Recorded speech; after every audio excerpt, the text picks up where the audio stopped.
Behind Britain's polished crown jewels lies a darker treasury, 41 calculated deceptions that formed our nation's history. Tonight, we explore the lies and manipulations orchestrated by monarchs and courtiers who understood that controlling truth meant controlling power. From fabricated documents that erased inconvenient marriages to campaigns that reshaped entire reigns, these were not accidental falsehoods, but deliberate efforts to protect dynasties and secure authority. If this kind of deep, unsettling history keeps you up at night, hit that subscribe button. It helps more than you know. Dim the lights, settle in, and let the pace slow. While you're here, feel free to drop a comment letting us know where you're listening from. Now, let's begin. Number 1. Elizabeth I, 1533 to 1603. Elizabeth Tudor spent 45 years on England's throne without ever giving a straight answer to the question that mattered most. Kings across Europe begged for her hand in marriage. Parliament demanded she produce an heir. Her advisors pleaded for clarity. And through it all, Elizabeth smiled, deflected, and kept everyone guessing. Because she understood something that would make her the most successful monarch of her age. The moment you commit is the moment you lose control. Elizabeth Tudor understood something fundamental about power. Perception often matters more than reality. Throughout her 45-year reign, she transformed ambiguity into a governing tool, carefully cultivating an image that served both her political needs and England's stability.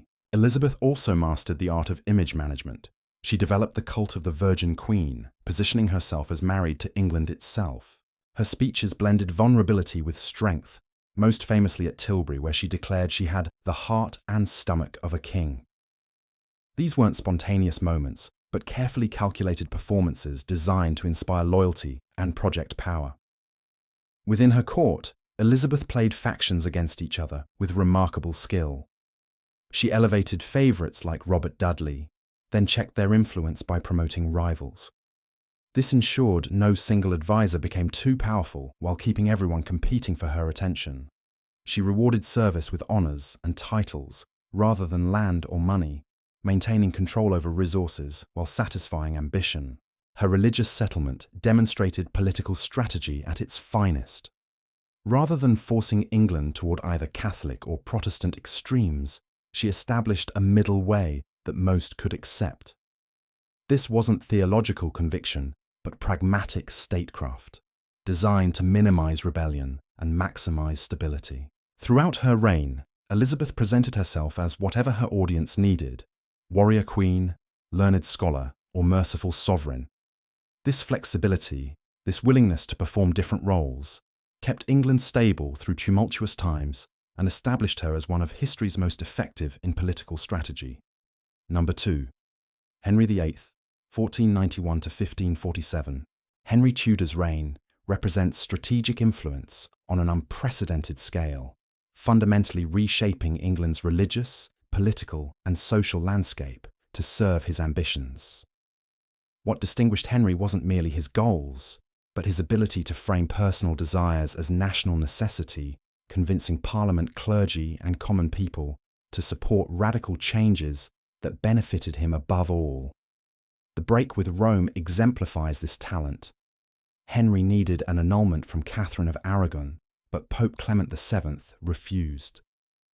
Rather than accept this decision, Henry orchestrated an entire religious revolution, positioning himself as defender of English sovereignty against foreign papal interference. He convinced Parliament to pass acts recognizing him as supreme head of the Church of England, transforming a personal marital dispute into a national movement. The propaganda machine he developed presented this as liberation, not royal selfishness. Henry carefully managed his advisors with remarkable effectiveness. Thomas More, Thomas Cromwell, Thomas Cranmer. Each served his purposes until they didn't, at which point he removed them from power. He displayed an unusual talent for allowing others to propose controversial policies, then distancing himself when those policies became unpopular. Cromwell orchestrated the dissolution of the monasteries, enriching the crown enormously. But when this created unrest, Henry allowed Cromwell to take the blame. His marriages demonstrate strategic planning in intimate settings. Each wife served a purpose. Catherine brought legitimacy and a Spanish alliance. Anne Boleyn promised a male heir. Jane Seymour delivered one. Anne of Cleves secured a Protestant alliance. Catherine Howard satisfied his vanity. Catherine Parr provided companionship. When wives failed to meet his needs, historical records show Henry used legal pretexts to justify their removal. Charges of adultery, treason, or witchcraft that served his purposes, rather than reflecting proven guilt. Henry also carefully crafted his public image with remarkable skill. Early in his reign, he presented himself as a Renaissance prince, athletic, learned, pious. As he aged and his health declined, he shifted to projecting absolute authority, using portraiture and display to maintain an image of strength. He understood that monarchy required performance, and he performed magnificently until his death, leaving England transformed according to his will. Number 3. William III, 1650 to 1702. William of Orange executed perhaps the most successful rebranding in British royal history, transforming a foreign invasion into a legitimate constitutional event known as the Glorious Revolution. His genius lay not in military might, but in shaping public perception, convincing England that his seizure of power represented liberation rather than conquest. The circumstances required delicate handling. James II's Catholic policies and the birth of his son had alarmed Protestant England, but William still needed to justify arriving with an army. He crafted his invasion as a response to invitation from English nobles, positioning himself as a reluctant hero, answering his wife Mary's rightful claim and England's Protestant cause. The propaganda distributed before his landing emphasized English rights and Protestant faith, carefully avoiding any suggestion of Dutch ambition or personal gain. William strategically navigated the political situation with extraordinary care. Rather than claiming the throne by conquest, which would have established a dangerous precedent, he accepted it from Parliament. This transformed his invasion into a contractual agreement, establishing parliamentary supremacy while securing his crown. The Bill of Rights that followed codified this arrangement, but William had shaped its terms to maximize his executive authority while appearing to accept limitations. Within his court, William maintained power through careful distance. Unlike earlier Stuart kings, who promoted favourites and created factions, William remained somewhat aloof, working through ministers, but never becoming dependent on them. This prevented any single advisor from accumulating dangerous influence while allowing William to distance himself from unpopular policies. When measures failed, ministers could be blamed. When they succeeded, William claimed credit. His management of the English-Dutch relationship showed sophisticated statecraft.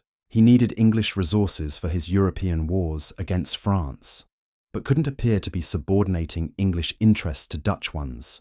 He therefore framed these conflicts as defending Protestant Europe and English commerce, making Dutch strategic goals appear identical to English national interests. This alignment wasn't natural, but carefully constructed through years of diplomatic messaging. William also carefully managed his public image despite personal disadvantages. He was short, suffered from asthma, spoke English poorly, and lacked the charisma of previous monarchs. Yet he projected dignity and determination, using his very foreignness to appear above English factional disputes. He positioned himself as a constitutional monarch who respected English liberties, even while exercising considerable executive power. This gap between image and reality, carefully maintained throughout his reign, allowed William to rule effectively while appearing to reign moderately.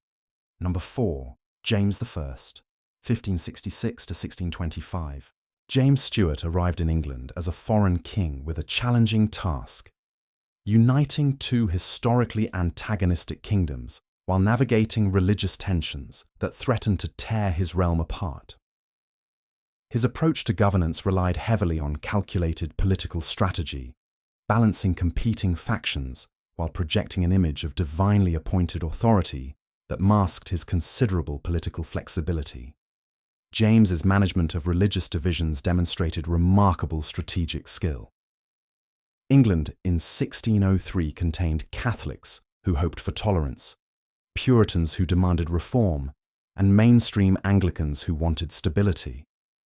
James positioned himself as a moderate defender of the established church while giving each faction just enough hope to prevent rebellion. He authorized the King James Bible, a masterstroke that satisfied Puritan desires for accessible scripture, while reinforcing his own authority as the project's sponsor. Meanwhile, he occasionally showed leniency toward Catholics, keeping them hopeful enough to remain peaceful. His cultivation of favorites represented another dimension of his political strategy. Robert Carr and George Villiers received extraordinary advancement, titles, and wealth. This appeared to be personal indulgence, but James used these relationships strategically. Favorites became lightning rods for unpopular policies, allowing James to distance himself from failures while claiming credit for successes. They also provided a buffer between the king and faction leaders, preventing any single group from gaining direct influence over royal decision-making. James's promotion of divine right theory served his political needs brilliantly. By insisting that kings answered only to God, he elevated himself above parliamentary criticism, while actually governing through careful compromise. His famous book on kingship established theoretical absolutism, but in practice, James worked within constitutional constraints, using the rhetoric of divine authority to strengthen his negotiating position rather than to impose tyranny. His handling of Parliament showed sophisticated political navigation. James needed money constantly, but Parliament controlled taxation. Rather than confronting this reality directly, he alternately cajoled, lectured, and bargained with MPs, playing different factions against each other. When Parliament proved difficult, he dissolved it and found alternative revenue sources. When he needed legislation, he reconvened it with carefully managed agendas. James also crafted his public image thoughtfully despite personal characteristics that didn't match traditional royal dignity. He was informal, scholarly, and physically awkward. Yet he positioned these traits as virtues. His informality became accessibility, his scholarship became wisdom, his peaceful nature became a contrast with the violent past. He presented himself as a philosopher king, bringing enlightened rule, transforming potential weaknesses into strengths through careful public messaging. Number 5. Charles II, 1630 to 1685. Charles Stuart returned to England in 1660 after years of exile, facing a kingdom exhausted by civil war and deeply suspicious of royal authority. His survival and success over 25 years required extraordinary political skill, as he navigated between competing religious factions, foreign powers, and a parliament determined never to grant another king absolute power. Charles's management of his public image stands as perhaps his greatest achievement.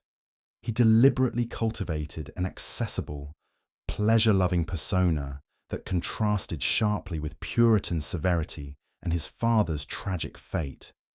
He attended theatres, kept mistresses openly, and projected an image of relaxed authority. This carefully constructed casualness disarmed opposition while disguising his serious political manoeuvring. People who saw him as merely pleasure-seeking often underestimated his political acumen. His religious policy demonstrated masterful strategic flexibility. Charles personally favoured religious tolerance and possibly sympathised with Catholicism, but England remained fiercely Protestant. Rather than forcing his preferences, he publicly supported the Anglican establishment while privately working toward tolerance. When he issued the Declaration of Indulgence attempting to ease restrictions on Catholics and dissenters, Parliament forced him to withdraw it. Charles accepted this defeat gracefully, maintaining his relationship with Parliament while quietly continuing to protect religious minorities through selective enforcement. Charles's secret treaty with Louis XIV of France showed his willingness to pursue hidden agendas when necessary. The Treaty of Dover included secret clauses where Charles received French subsidies in exchange for supporting French foreign policy and potentially converting to Catholicism.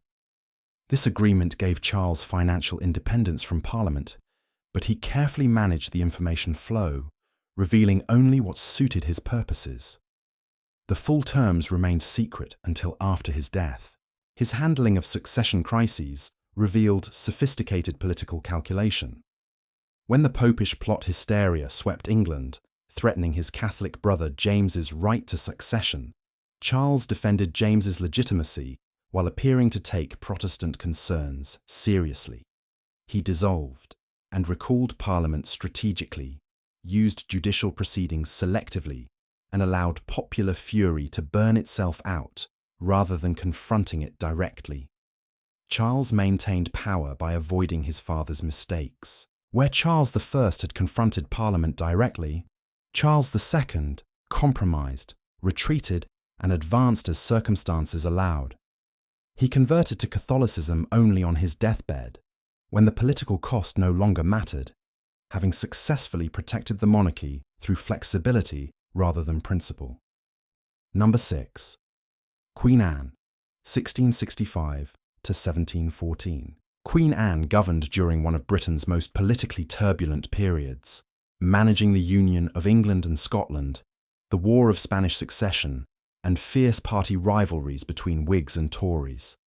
Her reign demonstrates that effective political strategy didn't require dramatic gestures, but rather careful management of relationships, strategic use of favourites, and skillful navigation of constitutional constraints.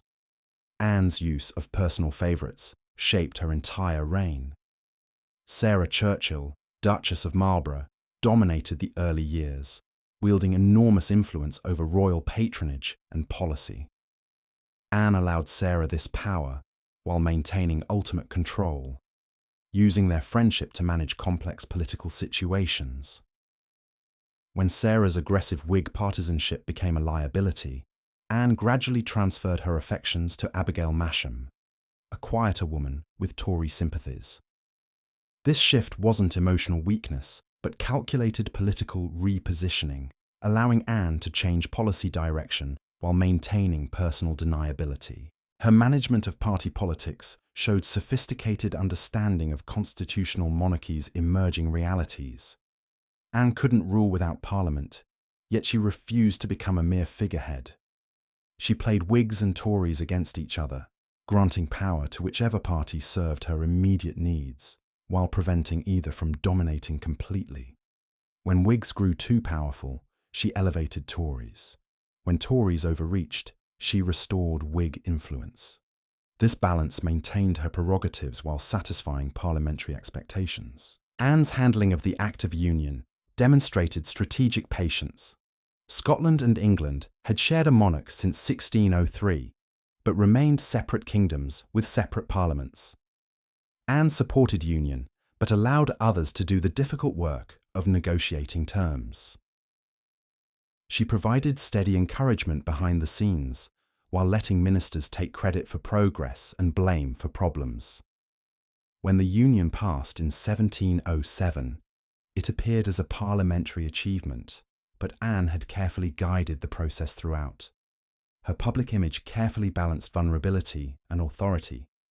Anne suffered through 17 pregnancies with only one child surviving infancy, and that child died at age 11. She was frequently ill and eventually became quite stout, yet she used these personal tragedies to generate sympathy while maintaining royal dignity. She attended Parliament when physically able, showing dedication despite suffering. Her obvious piety and devotion to duty contrasted favourably with the scandalous behaviour of some predecessors. Anne also managed religious tensions effectively during a deeply divided period. She firmly supported the Anglican Church, which satisfied most English subjects, while showing enough tolerance toward dissenters to prevent major unrest. Her genuine religious conviction made this positioning credible rather than cynical, allowing her to navigate sectarian divisions that had destroyed earlier monarchs. Number 7. Edward I, 1239 to 1307. Edward Longshanks built an empire through military conquest, but his true genius lay in how he transformed raw power into legal authority. His reign demonstrates that effective political strategy often involves making conquest appear legitimate, ensuring that military victories become permanent through careful institutional and legal frameworks. Edward's conquest of Wales exemplifies this approach. After defeating the Welsh through superior military force, he didn't simply garrison the territory and extract tribute. Instead, he built massive castles that served both military and symbolic purposes, created English-style administrative systems, and issued the Statute of Wales that formally incorporated the principality into England's legal framework. He even presented his infant son, born at Caernarfon Castle, as Prince of Wales, creating a title that suggested continuity rather than conquest. These measures transformed military victory into constitutional reality. His approach to Scotland showed similar strategic thinking, though ultimately less successful. When invited to arbitrate the Scottish succession crisis, Edward used his position as mediator to extract acknowledgement of English overlordship. Historical records show he carefully constructed legal arguments, claiming ancient English rights over Scotland, transforming a feudal relationship into justification for direct control. Though Scottish resistance ultimately prevented permanent conquest, Edward's legal framework influenced Anglo-Scottish relations for centuries. Edward's management of Parliament demonstrated sophisticated understanding of emerging constitutional arrangements. He needed money for his wars, which required parliamentary consent for taxation. Rather than demanding funds through royal prerogative alone, he expanded parliamentary representation, including knights and burgesses alongside nobles and clergy. This wasn't democratic reform, but practical politics. By giving more groups representation, he created more stakeholders in his government and made taxation appear consensual rather than imposed. His legal reforms served both justice and royal power. The Statutes of Westminster codified English law, creating consistency and predictability, but these reforms also centralized authority in royal courts, reducing the power of feudal lords and church courts. Edward presented this as bringing order to chaos, protecting subjects from arbitrary local authority, when it simultaneously strengthened his own position. Edward also carefully managed his image as a crusader and Christian warrior. His participation in crusades and ostentatious piety gave him moral authority that justified his actions. His physical presence reinforced his authority. Unusually tall for his era, Edward used his height strategically, and contemporary accounts emphasize his imposing figure. He cultivated a reputation for justice and strength, carefully balancing mercy with severity to keep both nobles and commons uncertain of his next move. Number 8. George III, 1738 to 1820. George III's long reign witnessed the loss of the American colonies, wars with France, and his own descent into illness. Yet, for much of his rule, he exercised considerable influence over British politics through careful ministerial management and strategic use of royal prerogatives. His approach demonstrated how a constitutional monarch could still shape policy while appearing to respect parliamentary government. George's management of prime ministers showed sophisticated political skill. Unlike his predecessors, who often accepted ministers imposed by parliamentary factions, George actively shaped government composition. He elevated Lord North to lead the ministry during the American crisis, supporting policies he favoured while allowing North to face parliamentary criticism. When ministries collapsed, George influenced successor appointments through careful negotiation, ensuring ministers sympathetic to royal views gained office while maintaining the appearance of parliamentary choice. His handling of the American crisis reveals both his strategic thinking and its limitations. George insisted on parliamentary supremacy over the colonies, framing the conflict as defending legitimate authority rather than as royal stubbornness. He presented himself as protecting the Constitution against rebellion, making opposition to his American policy appear unpatriotic. Though this strategy ultimately failed to retain the colonies, it successfully maintained domestic support for the war longer than might otherwise have occurred. George carefully crafted his public image as a moral, devoted family man in deliberate contrast to his predecessor's scandals. While his grandfather George II had been seen as foreign, and his great-grandfather George I barely spoke English, George III positioned himself as thoroughly British. He patronised British agriculture and manufacturing, earning the nickname Farmer George, which he embraced rather than resented. This cultivated simplicity masked his active political involvement. His approach to religious and political reform showed strategic caution. When Catholic emancipation threatened to become law, George used his coronation oath to defend the Anglican establishment as constitutional duty rather than personal prejudice. This framing made opposition to reform appear principled rather than reactionary, successfully delaying change while maintaining his image as a constitutional monarch, respecting his obligations. George's management of his illness became a political strategy in itself. When he suffered his first serious bout of mental illness, his recovery was presented as divine favour and personal strength. Later, when permanent incapacity arrived, the regency was structured to minimise disruption, with George's reputation as a devoted king carefully preserved even as his son assumed power. Number 9. Queen Victoria, 1819–19. 01.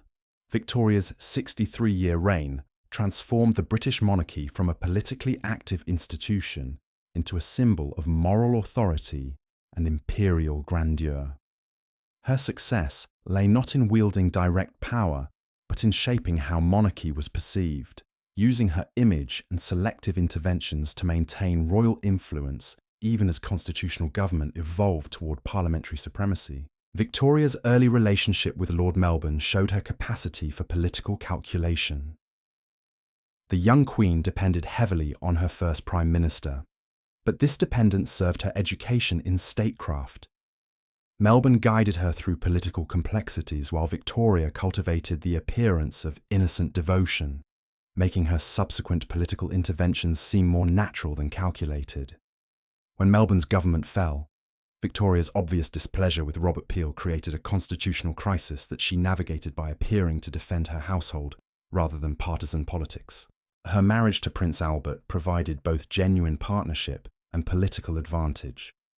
Albert handled many governmental responsibilities, allowing Victoria to maintain influence while appearing to defer to her husband. When Albert died in 1861, Victoria's extended mourning served multiple purposes. It generated enormous public sympathy, established her as a model of devoted widowhood, and provided justification for withdrawing from public appearances she disliked, while maintaining political involvement through correspondence and private audiences. Victoria's relationship with her prime ministers demonstrated subtle influence. She couldn't choose governments, but she could make their work easier or harder. With ministers she favoured like Disraeli, she was charming and cooperative. With those she disliked like Gladstone, she was cold and difficult, making clear her displeasure without technically exceeding constitutional bounds. This emotional manipulation influenced political dynamics without requiring formal power. Her cultivation of the imperial image showed strategic understanding of monarchy's evolving role. As Britain's empire expanded, Victoria positioned herself as Empress and Imperial Mother, giving the monarchy renewed purpose beyond domestic politics. The title Empress of India, which she pursued actively, provided grandeur and relevance. She carefully managed royal jubilees as demonstrations of imperial unity and popular affection, transforming them into spectacular affirmations of monarchical importance. Victoria also shaped royal image through careful control of information and access. She published edited versions of her journals and letters, crafting the historical narrative of her reign even as she lived it. She used photographs strategically, understanding visual media's power before most politicians. Her public statements were few, but carefully timed, making each pronouncement carry weight. Her handling of family politics extended British influence across Europe. By marrying her children strategically to European royalty, she became grandmother to much of European royalty, earning the nickname Grandmother of Europe. These connections provided informal diplomatic channels and intelligence networks that supplemented official foreign policy. Number 10. Henry II, 1133 to 1189. Henry Plantagenet inherited a kingdom torn by civil war and transformed it into the most efficiently governed realm in Europe. His success rested not on military conquest alone, but on his systematic reformation of law and administration, creating institutions that extended royal authority while appearing to protect subjects' rights. His approach demonstrated how legal innovation could serve as effective political strategy. Henry's legal reforms fundamentally altered English governance. He established common law courts that gradually replaced local and feudal jurisdictions, presenting this as making justice more accessible and consistent. In reality, these reforms centralized power in royal hands by making the king's courts the primary venue for settling disputes. The institution of travelling justices brought royal authority into every corner of the kingdom, while juries replaced trial by combat or ordeal, making justice appear more rational while actually extending crown control. His conflict with Thomas Becket revealed both Henry's strategic skill and its limits. When he appointed his close friend Becket as Archbishop of Canterbury, Henry expected a compliant church leader who would accept royal authority over clergy. Becket's transformation into a defender of church independence frustrated Henry's plans. Historical records indicate Henry's famous outburst about troublesome priests, leading to Becket's murder by knights seeking royal favour. Though Henry performed public penance, he ultimately achieved his goal of limiting church courts' jurisdiction while appearing to submit to ecclesiastical authority. Henry's management of his vast domains showed sophisticated administrative thinking. His territories stretched from Scotland to the Pyrenees, making personal rule impossible.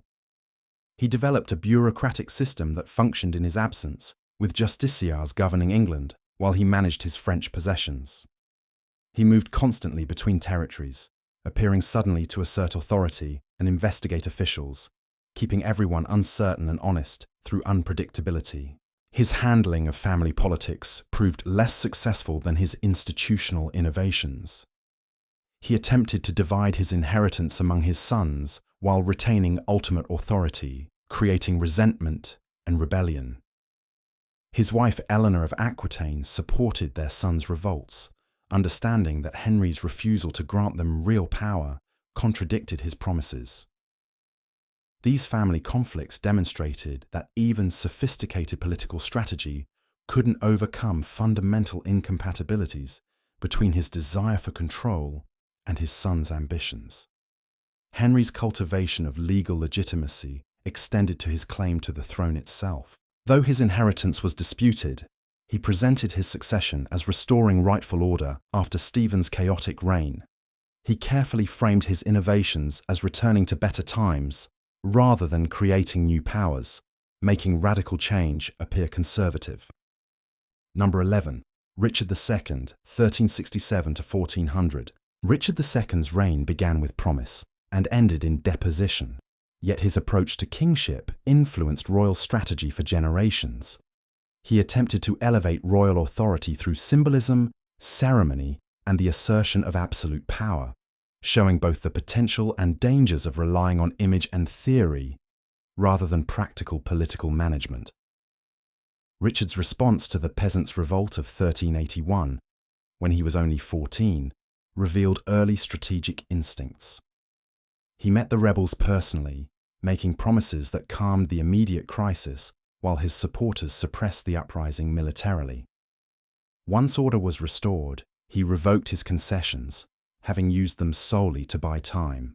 This combination of apparent conciliation and subsequent firmness showed calculated thinking beyond his years.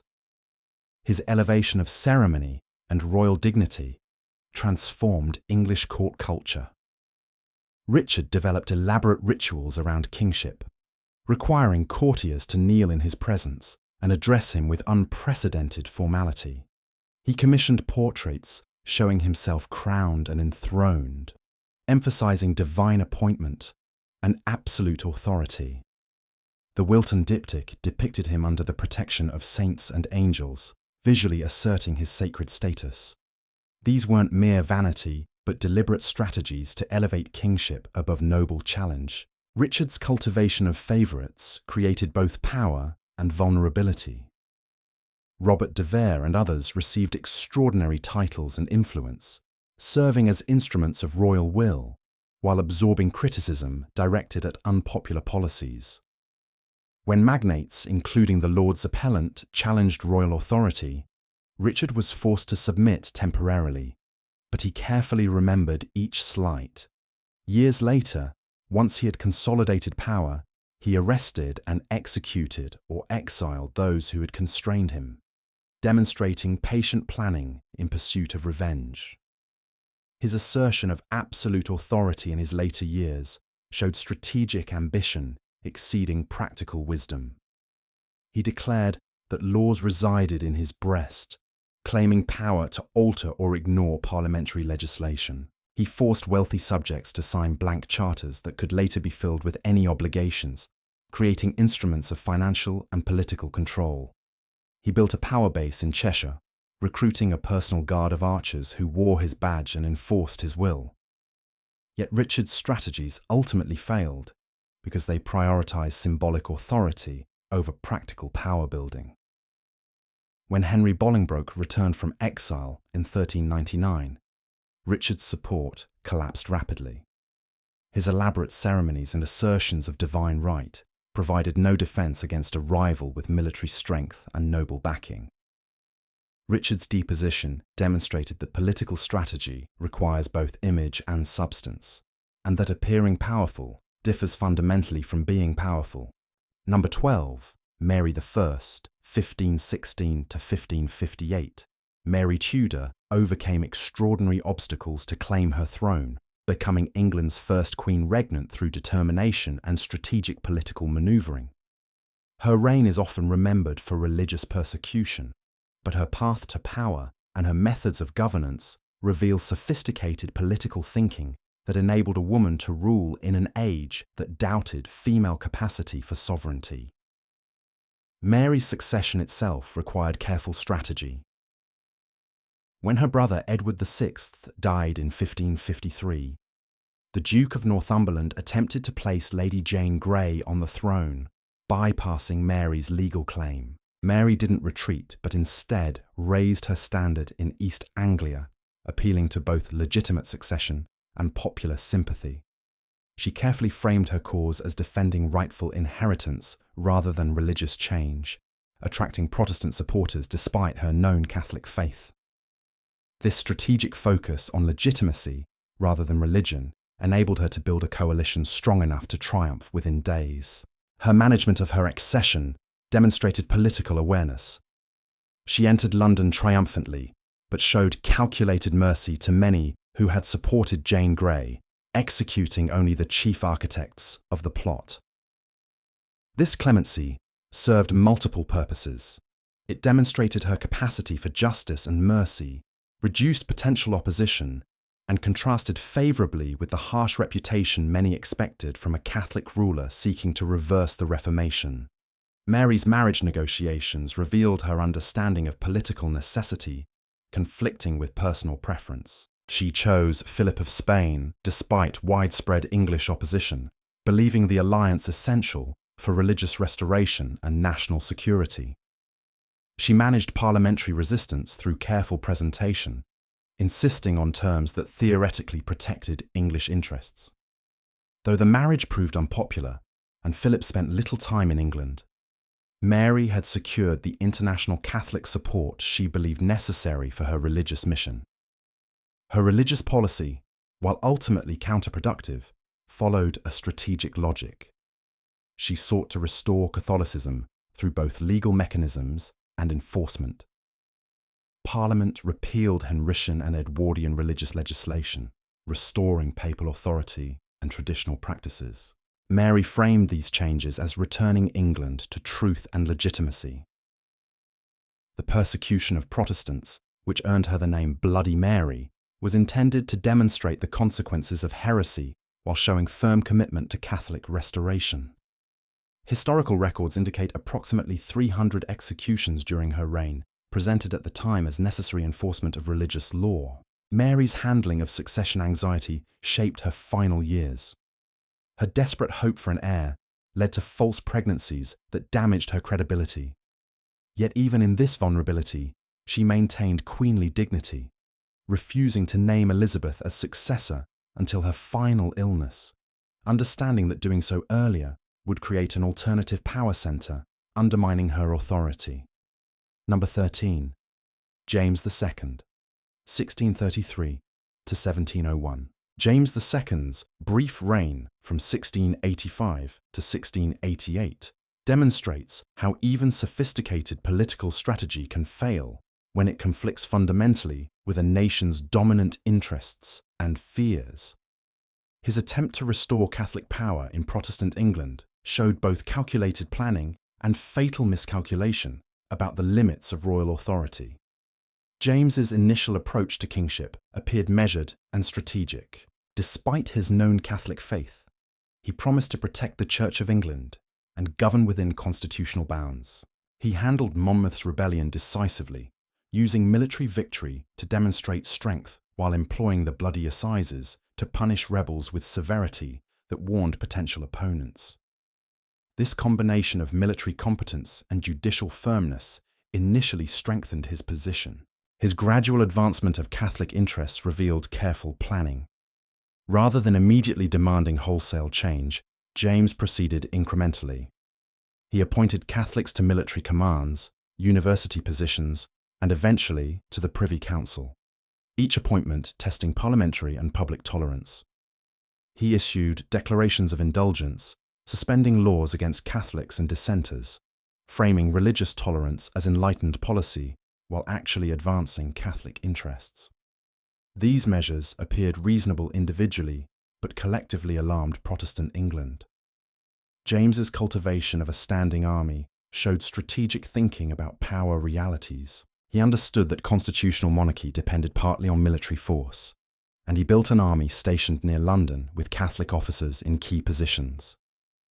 This force was presented as necessary for national defence, but functioned as an instrument of royal policy independent of parliamentary control.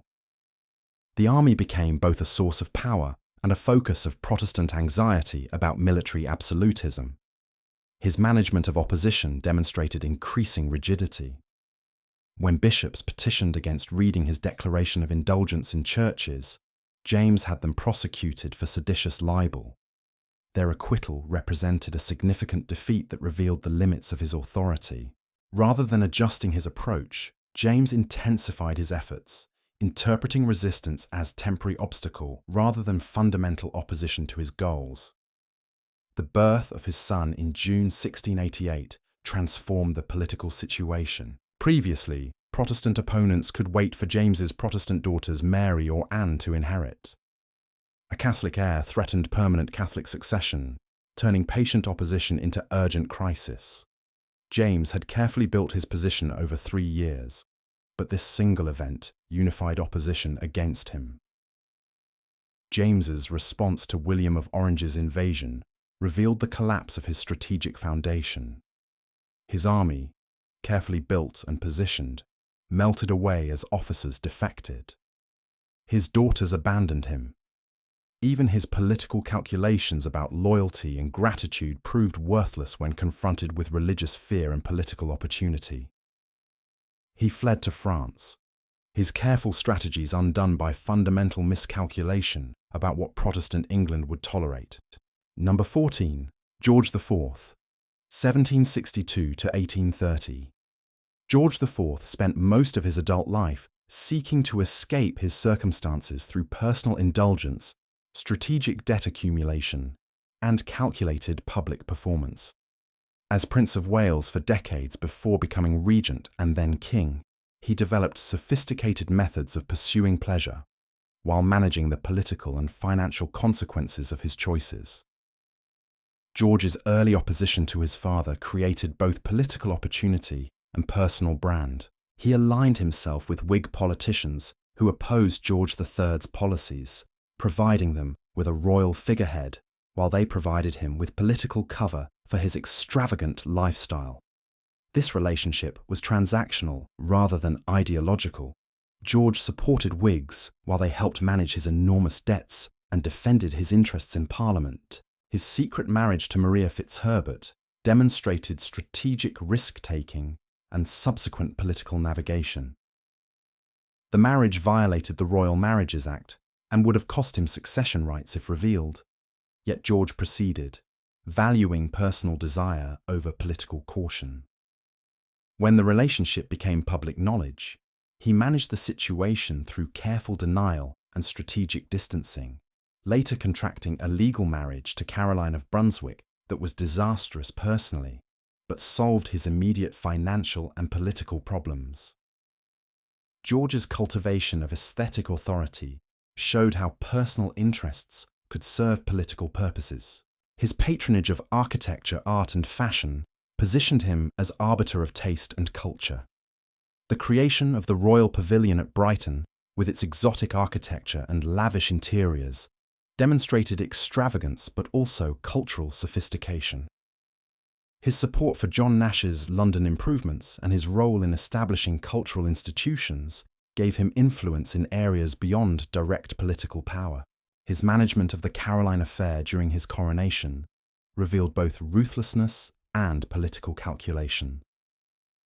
He attempted to divorce Caroline through a parliamentary bill detailing her alleged adultery, effectively putting his wife on trial before the nation. When this strategy generated public sympathy for Caroline and opposition to George, he abandoned the bill but successfully excluded her from his coronation through physical barriers and court officials. This demonstrated willingness to retreat tactically while achieving his core objective. George's transition from regent to king showed strategic flexibility. After years supporting Whigs, he maintained Tory governments once in power, demonstrating that his political alignments had been opportunistic rather than principled. This shift alienated former allies, but reflected mature understanding that opposing his father's government differed from exercising authority himself. His final years saw George largely withdrawn from public life, his health ruined by decades of excess. Yet he maintained dignity through careful management of public appearances, ensuring that when he appeared, he projected royal authority despite physical decline. Number 15, Elizabeth II, 1926 to 2022. Elizabeth II's 70-year reign represented perhaps the most sophisticated exercise in constitutional monarchy, demonstrating how a figurehead position could maintain relevance and influence through strategic silence, symbolic presence, and careful cultivation of dignity. Her approach transformed the apparent weakness of having no direct power into strength through moral authority and institutional continuity. Elizabeth's fundamental strategy was saying nothing while communicating everything. Throughout decades of political change, social transformation, and national crises, she maintained strict political neutrality in public, while undoubtedly holding private views. This silence prevented her from becoming a political target, while allowing her to embody national unity above partisan division. She met weekly with prime ministers from Churchill to Truss, offering advice and counsel that remained constitutionally privileged, allowing her to influence policy without public accountability. Her management of royal image showed remarkable consistency and adaptability. She maintained traditional ceremony and dignity while gradually modernizing royal presentation. The decision to allow cameras into her coronation brought monarchy into the television age. Later adaptations to changing media while maintaining essential reserve demonstrated understanding that royal mystique required both visibility and distance. She allowed enough access to generate interest while preventing familiarity that might diminish respect.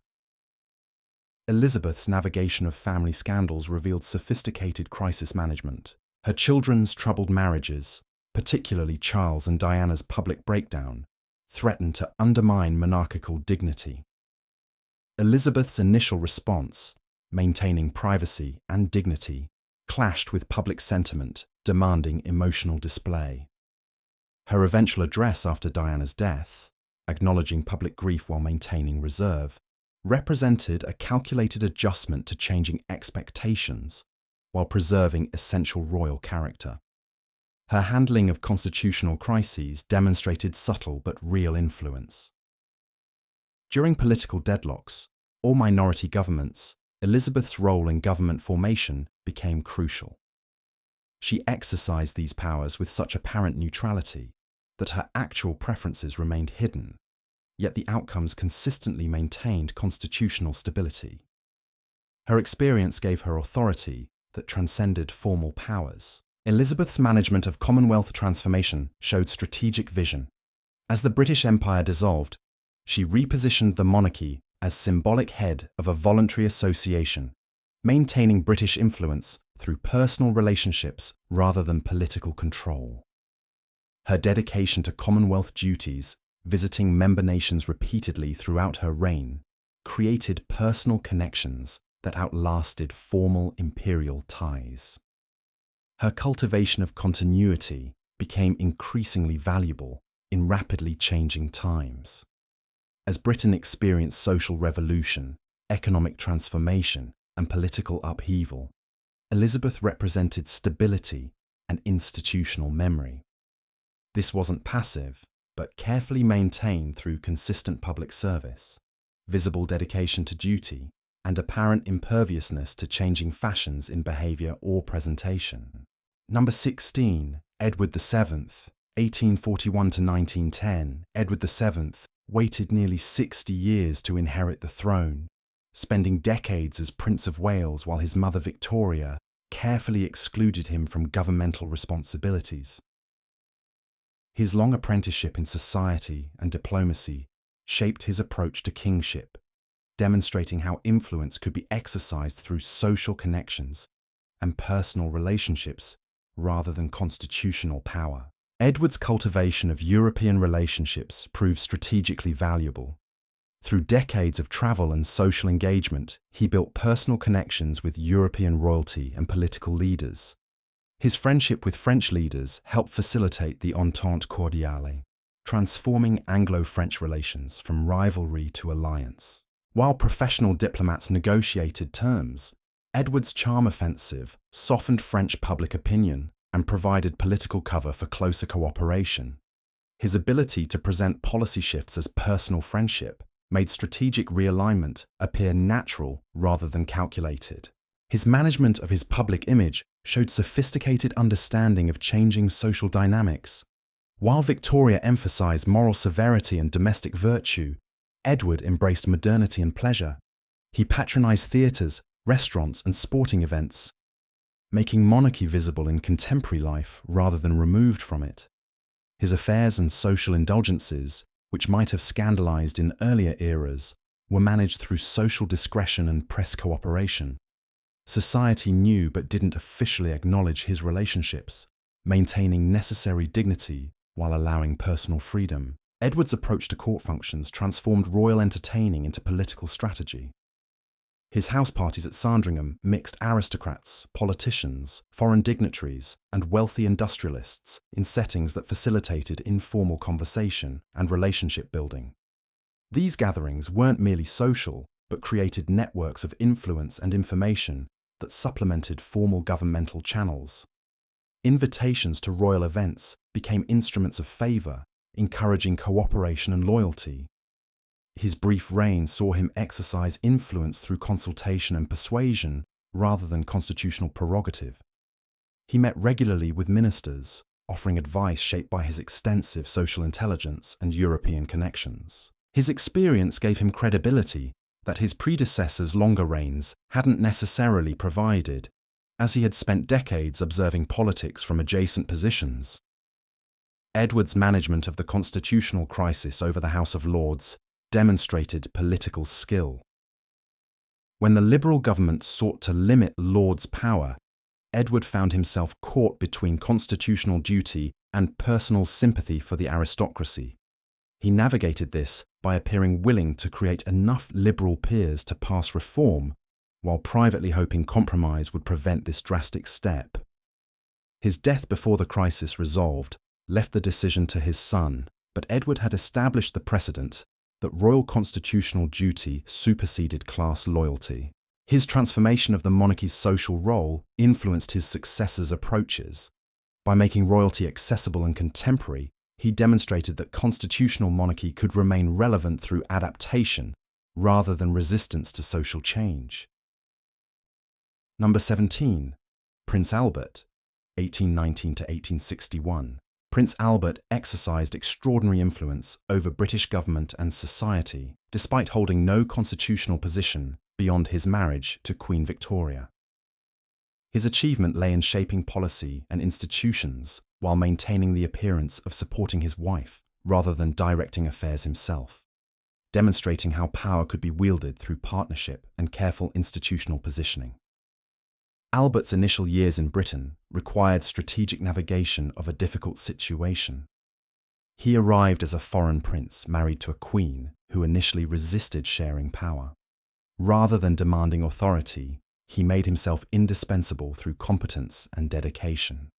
He organized Victoria's household, managed her correspondence, and gradually assumed responsibilities she found tedious. This service-oriented approach gave him access and influence without apparent ambition. His management of Victoria's image served both her interests and his own influence.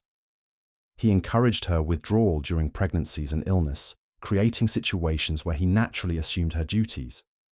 When Victoria became dependent on his judgment, this dependence was framed as wifely devotion rather than political necessity. Albert carefully maintained the fiction that he merely advised while Victoria decided, even as he increasingly shaped those decisions. Albert's institutional innovations demonstrated vision extending beyond immediate political concerns. The Great Exhibition of 1851 showed his understanding of soft power and national prestige. He conceived, planned, and executed this massive undertaking against considerable opposition, creating an event that showcased British industrial supremacy while generating enormous public enthusiasm.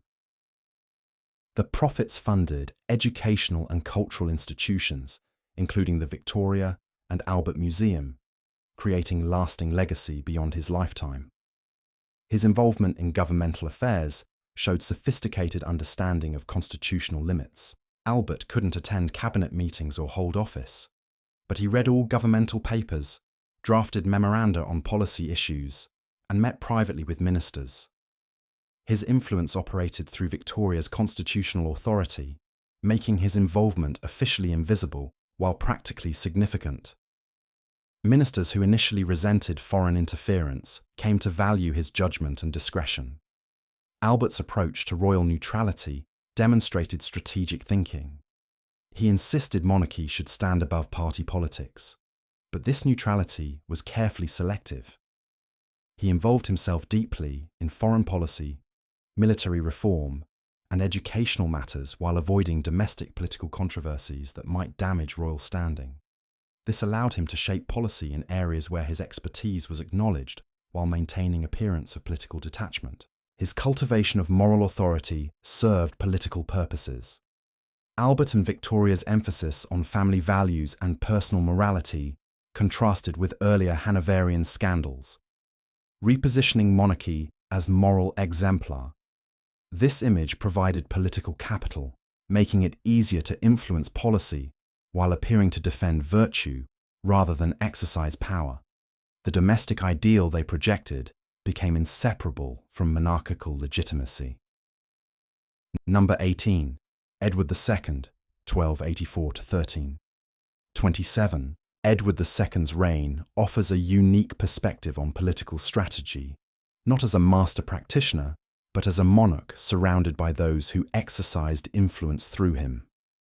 His story demonstrates how power dynamics functioned within medieval monarchy, showing that effective strategy often came from those who controlled access, shaped perceptions, and directed royal favour rather than from the king himself.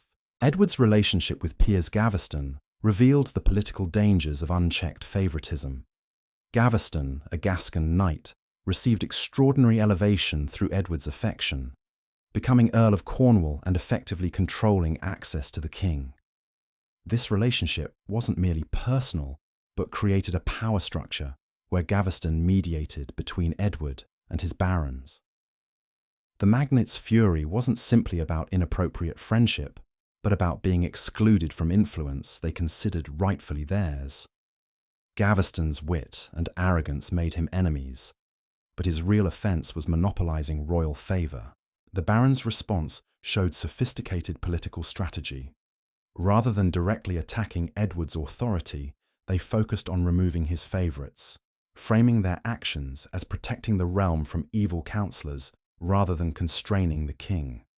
The ordinances of 1311 limited royal power while maintaining theoretical respect for kingship itself. This approach allowed magnates to control Edward while preserving the institutional dignity of monarchy. Edward's later relationship with Hugh Despencer and his father repeated the Gaveston pattern, but with more ruthless effectiveness. The Despensers understood power dynamics better than Gaveston had, using royal favour to accumulate land, wealth, and authority, while isolating Edward from alternative counsel. They operated through legal mechanisms when possible, using Edward's authority to legitimise their acquisitions and punish opponents. Their success in consolidating power demonstrated that favouritism could work if managed with sufficient ruthlessness. Queen Isabella's eventual rebellion against Edward showed how gendered power operated in medieval politics. Initially marginalised by the Despensers, Isabella travelled to France ostensibly on diplomatic business, but actually to build opposition to her husband's regime. She formed an alliance with Roger Mortimer, raised an invasion force, and returned to England with the ostensible purpose of removing evil counsellors. Her careful framing of the invasion as saving Edward from bad advisors rather than opposing him directly provided political cover, though the reality was clearly regime change. Edward's deposition in 1327 demonstrated the limits of theoretical royal authority when practical power had collapsed. The mechanisms of deposition were carefully constructed to appear constitutional. Parliament declared Edward had failed in his duties and should be replaced by his son. This fiction maintained that kingship itself remained sacred even as the specific king was removed. Edward's subsequent imprisonment and death illustrated that once protective barriers of majesty collapsed, even anointed kings became vulnerable. Edward's reign demonstrates that monarchy required more than legitimacy and ceremony. Without political skill, without ability to manage competing factions, without judgment in choosing advisors, even a king became merely a site where others exercised power. Number 19. Prince Philip, 1921 to 2021. Prince Philip spent 70 years as consort to Elizabeth II, navigating a role without constitutional definition or historical precedent for a male spouse of a reigning queen. His influence operated through institutional reform, strategic withdrawal from visibility, and careful positioning as supportive partner rather than power seeker, demonstrating how to exercise influence while appearing to possess none. Philip's initial challenge mirrored Prince Albert's a century earlier, establishing authority and purpose without threatening his wife's position or appearing to seek power. He surrendered his military career, his Greek royal titles, and even his surname, subordinating personal identity to royal duty. This sacrifice created moral authority that made his subsequent influence more acceptable. He positioned himself as modernizer and administrator rather than political actor, claiming technical rather than policy authority. His reform of royal household operations showed how institutional control could provide influence. Philip took charge of palace administration, implementing efficiency measures and modernizing practices that hadn't changed in generations. This gave him authority over court life and access to information flowing through royal channels. Control of household meant controlling who had access to the Queen, what information reached her, and how royal activities were organised. Significant influence disguised as mere administration. Philip's public role required careful calibration. He undertook thousands of engagements, supporting hundreds of organisations, allowing Elizabeth to maintain dignity and distance while he provided accessible royal presence. His informal style and occasional controversial remarks created distinct identity from the Queen's careful neutrality. This differentiation was strategic. It allowed the monarchy to project both tradition and modernity, formality and accessibility, through two different personas working in coordination.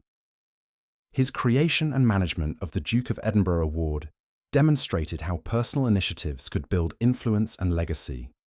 This program reached millions of young people worldwide, creating positive associations with Philip specifically and monarchy generally. It gave him independent identity and purpose, while serving broader royal interests in maintaining relevance and positive public perception. Philip's approach to family dynamics showed sophisticated understanding of modern royal challenges. He supported gradual modernization while resisting changes that might undermine institutional stability. Historical accounts suggest he advocated for allowing royal family members more normal lives while maintaining essential dignity and duty. His influence on his children's upbringing and royal roles operated privately, away from public scrutiny, making his actual impact difficult to assess but undoubtedly significant. His management of his public image in later years revealed strategic evolution. As he aged, Philip gradually reduced public appearances while maintaining visibility through carefully chosen engagements. His retirement from public duties at age 96 was presented as earned rest rather than decline, preserving dignity while acknowledging age. His final years saw increased public appreciation as his decades of service became more widely recognized and his contributions to modernizing monarchy more clearly understood. Number 20. Edward VIII, 1894 to 1972. Edward VIII's 11-month reign and subsequent abdication represent perhaps the most dramatic example of self-directed narrative control in royal history. His story shows how a monarch attempted to reshape constitutional expectations and public opinion to serve personal desires, and how those attempts ultimately failed when they conflicted too fundamentally with institutional requirements. Edward's years as Prince of Wales established patterns that would define his kingship and its failure. He cultivated a modern, accessible image, visiting industrial areas during economic depression, showing concern for ordinary people, and projecting informality that contrasted with his father George V's stiff dignity. This popularity gave him confidence that public support could override institutional objections to his choices, a miscalculation that proved fatal to his reign. His relationship with Wallis Simpson created an impossible political situation that Edward attempted to resolve through various strategic approaches. Initially, he hoped to marry her while keeping her from becoming queen, proposing a morganatic marriage that would acknowledge his wife without granting her royal status. When the government rejected this compromise, Edward attempted to generate public pressure, believing his popularity could force political acceptance.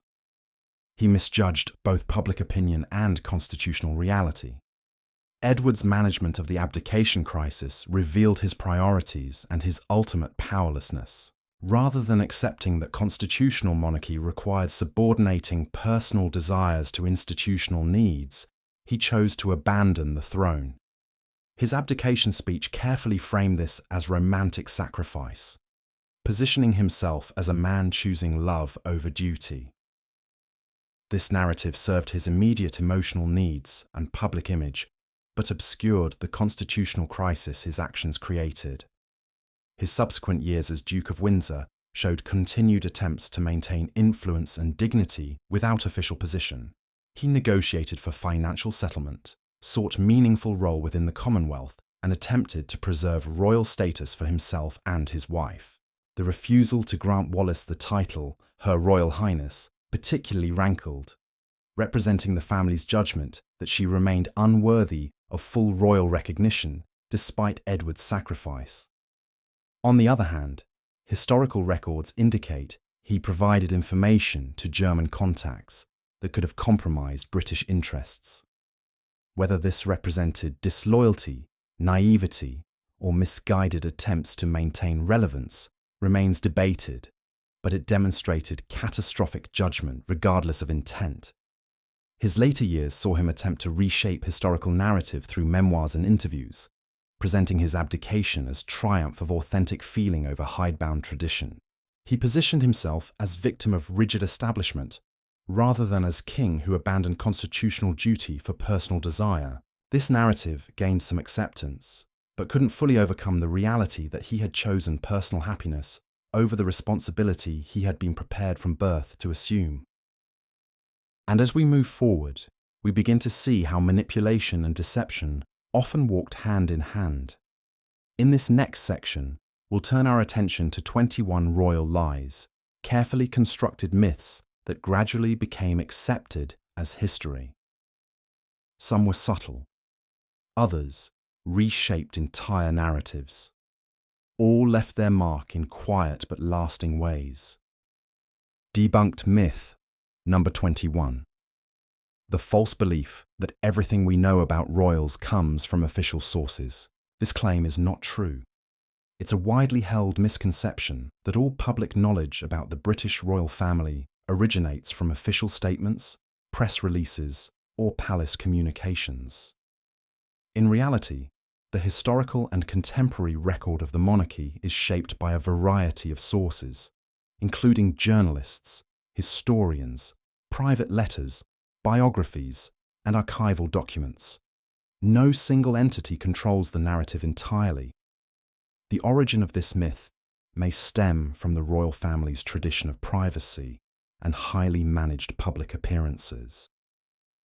Because the monarchy historically controlled access to reporters and photographers, some viewers assumed that the limited information available must be official and complete.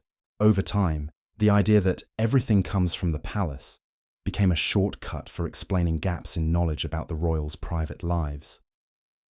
Social media and tabloids have also amplified the notion, blending speculation with fragments of official statements. Credible sources paint a far more nuanced picture. Historians studying the monarchy often rely on personal letters, memoirs, parliamentary records, and newspapers to reconstruct events. Biographers of Queen Elizabeth II, Princess Diana, and other members of the royal family frequently draw on interviews with staff, diplomats, and contemporaries, offering insights that go well beyond what the palace publishes. Even modern journalism benefits from investigative reporting and archival research, showing that the public's understanding is a synthesis of multiple viewpoints. Importantly, this myth also underestimates the role of independent verification. Academic studies and historical analysis frequently cross-reference sources, distinguishing rumor from fact.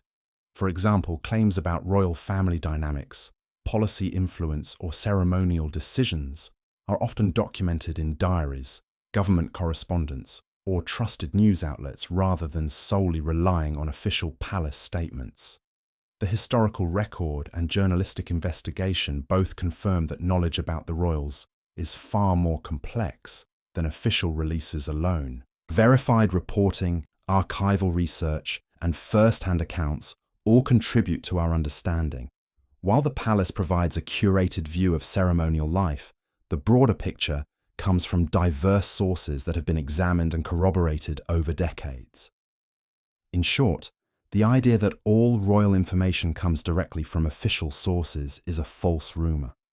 Multiple independent channels contribute to the public record, ensuring that the stories we know about the British monarchy reflect more than just what the palace says. Debunked myth number 20. The myth that the monarchy has never apologized for anything. This claim is not true. The idea that the British monarchy has never apologized for mistakes or missteps is a persistent misconception. In reality, the royal family has issued formal statements, expressed regret, and participated in reconciliatory gestures at several points throughout history. While public apologies are rare and carefully worded, they do exist and have been verified by reputable sources. The origin of this myth may be rooted in the monarchy's image of dignity and tradition. Because royal communication is often measured, formal and ceremonial, some observers interpret silence or neutral statements as stubbornness or refusal to acknowledge error. Tabloids and online commentary have reinforced this narrative by framing the royal family as infallible or detached, even when apologies have been made. Historical examples contradict the myth. Queen Elizabeth II issued a formal statement expressing sorrow for the death of Princess Diana and acknowledged public grief in ways that were unprecedented for a monarch at the time. Prince Charles has also apologised for misjudgments in personal letters and public statements.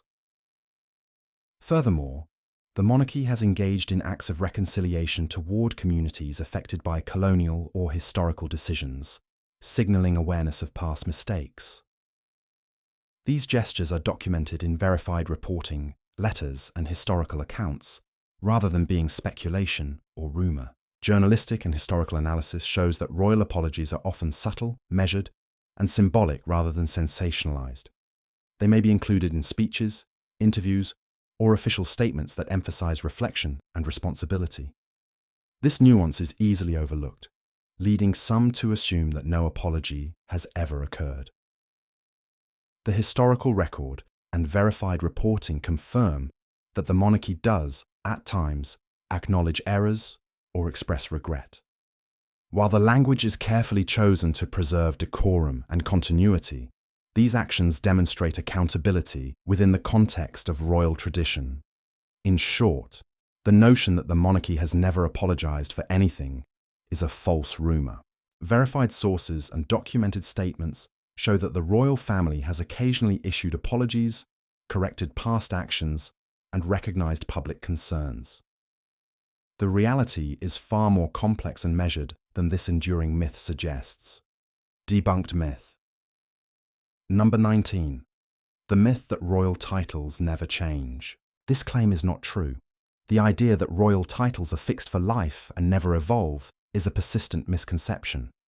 In reality, royal titles can and do change over time due to marriage, inheritance, official reforms, or decisions by the reigning monarch. The system of peerage, succession, and honorifics in the United Kingdom is complex and allows for adjustments that reflect changing circumstances. The origin of this myth likely comes from the perception that royal titles are permanent symbols of status. Because titles like prince, duke, or princess are often seen in the media attached to the same individuals for many years, it's easy to assume they never change. Additionally, films, television series, and simplified historical narratives often present titles as static, reinforcing the misconception. In practice, historical records and official sources show that royal titles have frequently changed. For example, Queen Elizabeth II's husband, Prince Philip, was originally a Greek and Danish prince before being granted the title Duke of Edinburgh. Prince William's children have seen adjustments in titles based on royal decrees and succession rules. Even the Queen herself held multiple titles throughout her life, including Princess Elizabeth, Duchess of Edinburgh, and ultimately Queen of the United Kingdom and other realms. These changes are well documented in official announcements, parliamentary records, and historical accounts. Journalistic and academic analysis confirms that title modifications are often tied to ceremonial, political, or familial considerations. The monarchy uses these changes to reflect hierarchy, succession, and cultural tradition, rather than as arbitrary decisions. Understanding this system helps clarify why some people mistakenly believe titles are immutable. The historical record shows that royal titles are flexible, formally assigned, and subject to change under specific circumstances. Verified reporting, legal records, and scholarly studies all reinforce that the idea of unchanging titles is a debunked myth. In short, the belief that royal titles never change is a false rumour. The reality is that titles evolve according to rules of succession, marriage, and royal decree. And this nuanced system has been carefully documented over centuries. Debunked myth. Number 18. The false belief that the royal family is always united behind closed doors. This claim is not true. The idea that the British royal family is perpetually harmonious in private is a long-standing misconception. While public appearances are carefully choreographed to show unity and decorum, historical and contemporary accounts reveal that disagreements, differing opinions, and personal conflicts have occurred behind the scenes. The origin of this myth likely stems from ceremonial displays and media coverage. Royal events such as state occasions, weddings, and public engagements are designed to emphasize solidarity, giving viewers the impression that family harmony extends to private life. Tabloids and social media often exaggerate this image, framing any public disagreement as shocking, which further entrenches the idea that any perceived unity must reflect reality. Historical evidence and credible sources show that private disagreements have been a recurring feature of the monarchy. For example, correspondence between Queen Elizabeth II and other family members indicates differing opinions on public roles and personal choices. Biographies of Princess Diana, Prince Charles, and other royals document tensions over marriage, duty, and media relations. Even within the current generation, differences in priorities, charitable focus, and approaches to public life demonstrate that private dynamics are more nuanced than outward appearances suggest. Journalists and historians emphasize that this does not indicate dysfunction or scandal, but rather normal family interactions within a unique institution. The monarchy's protocol encourages maintaining composure and decorum in public, which is why the reality of private disagreements is often invisible to casual observers. This careful separation between public presentation and private reality contributes to the persistence of the myth. The historical record and verified reporting confirm that the royal family, like any family, experiences conflicts, differing opinions, and complex interpersonal dynamics. Public displays of unity are often a matter of tradition and protocol, not proof of unbroken private harmony. In short, the notion that the royal family is always united behind closed doors is a false rumour. Verified sources and historical analysis show that private dynamics are often complex, with disagreements handled discreetly. Public composure does not mean private unanimity. Debunked myth. Number 17. The false belief that royals don't influence fashion or culture. This claim is not true. The idea that the British royal family has no impact on fashion trends or cultural habits is a persistent misconception. In reality, royals have long influenced public tastes, from clothing and accessories to interior design and etiquette, often sparking trends that extend far beyond palace walls. The origin of this myth may come from the perception that royals lead secluded lives, insulated from everyday society. Because their appearances are highly managed and their personal preferences sometimes framed as tradition, it's easy to assume they do not shape broader cultural trends. Popular media and simplified narratives can reinforce this misunderstanding by presenting royals solely as ceremonial figures rather than trendsetters. Historical and contemporary examples clearly show their influence. Queen Elizabeth II's iconic hats and tailored coats, Princess Diana's pioneering fashion choices in the 1980s and 1990s, and Kate Middleton's modern wardrobe selections have all inspired widespread emulation. Designers, retailers, and magazines frequently note the royal effect, where public interest in certain styles, colours, or brands spikes following a royal appearance. Even subtle choices, like the selection of brooches or handbag brands, can shape consumer behaviour and set cultural trends. Journalists and historians highlight that royal influence extends beyond fashion. Public support for charitable causes, awareness of certain social issues, and even shifts in etiquette have been driven by royal initiatives and visibility. While the monarchy operates within a formal ceremonial framework, its members actively participate in cultural life, indirectly guiding public tastes and social norms. Verified reporting and scholarly studies confirm that the idea of royals having no cultural impact is a debunked myth. Observed trends, media analysis, and documented public reactions all show that the monarchy continues to shape fashion and cultural habits across the United Kingdom and globally. In short, the notion that the royals do not influence fashion or culture is a false rumour. The historical record, verified accounts, and contemporary observations demonstrate that their choices often inspire trends, guide public behaviour, and leave a lasting cultural imprint. Debunked myth. Number 16. The myth that royal marriages are always happy arrangements. This claim is not true. The belief that all royal marriages are harmonious and happily arranged is a long-standing misconception. While public ceremonies and appearances may convey unity and tradition, historical and contemporary accounts reveal that many royal marriages have faced personal challenges, conflicts, and even estrangements.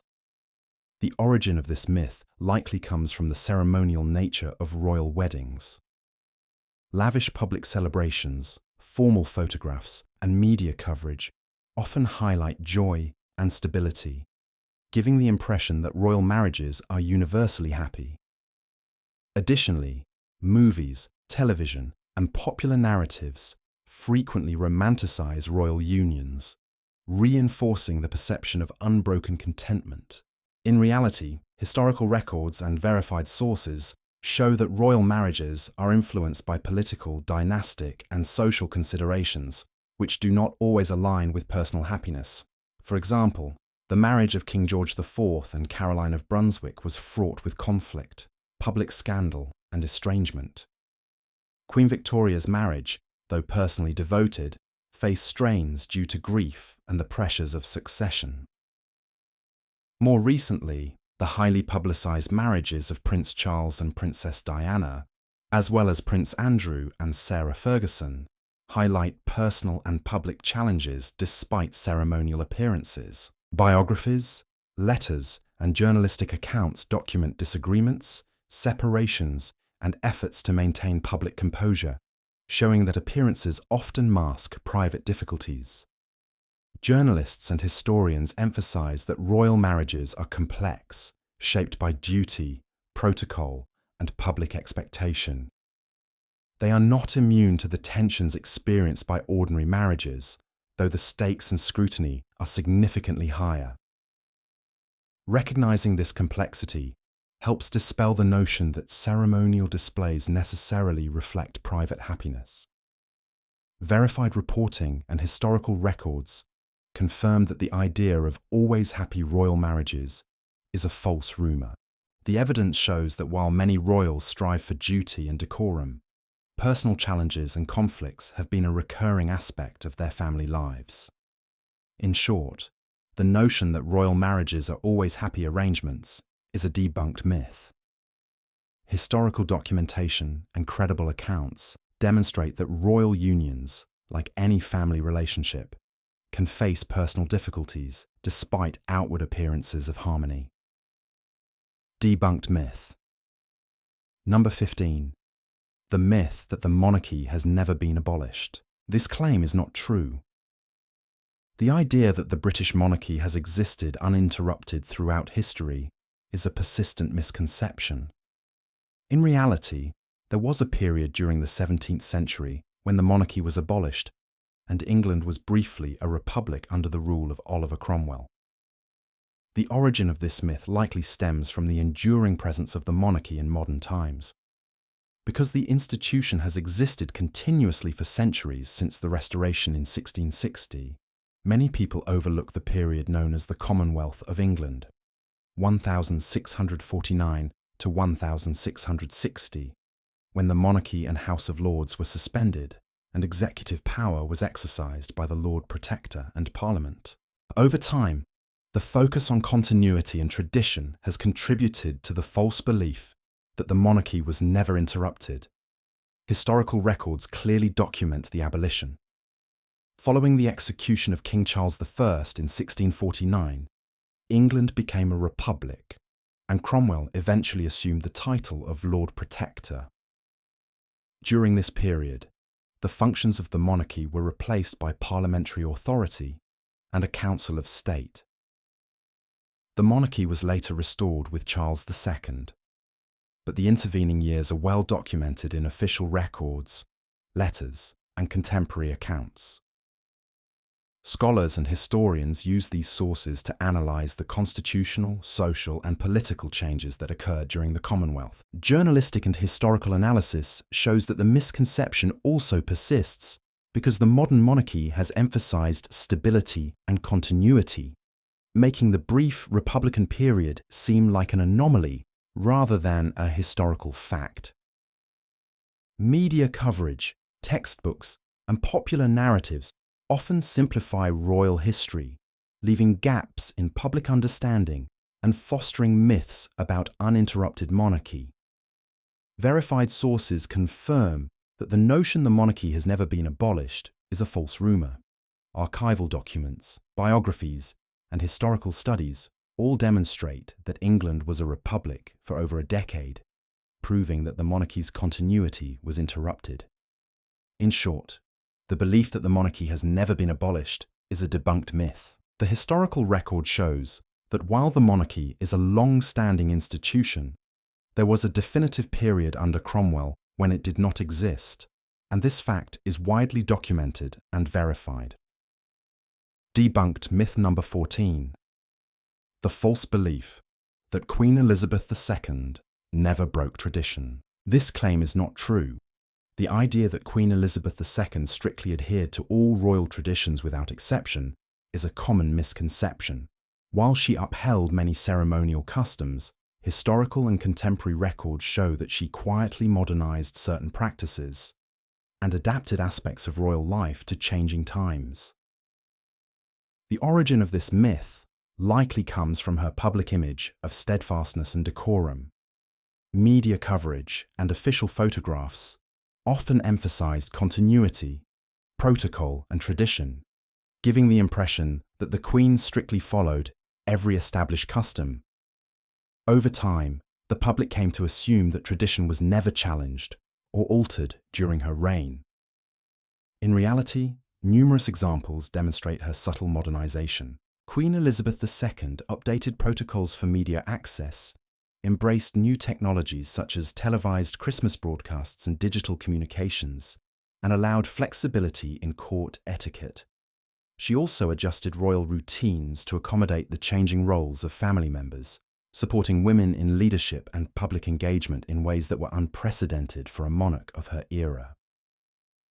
These changes were carefully implemented and documented in official reports, biographies, and historical analyses, showing that she was both traditional and adaptive.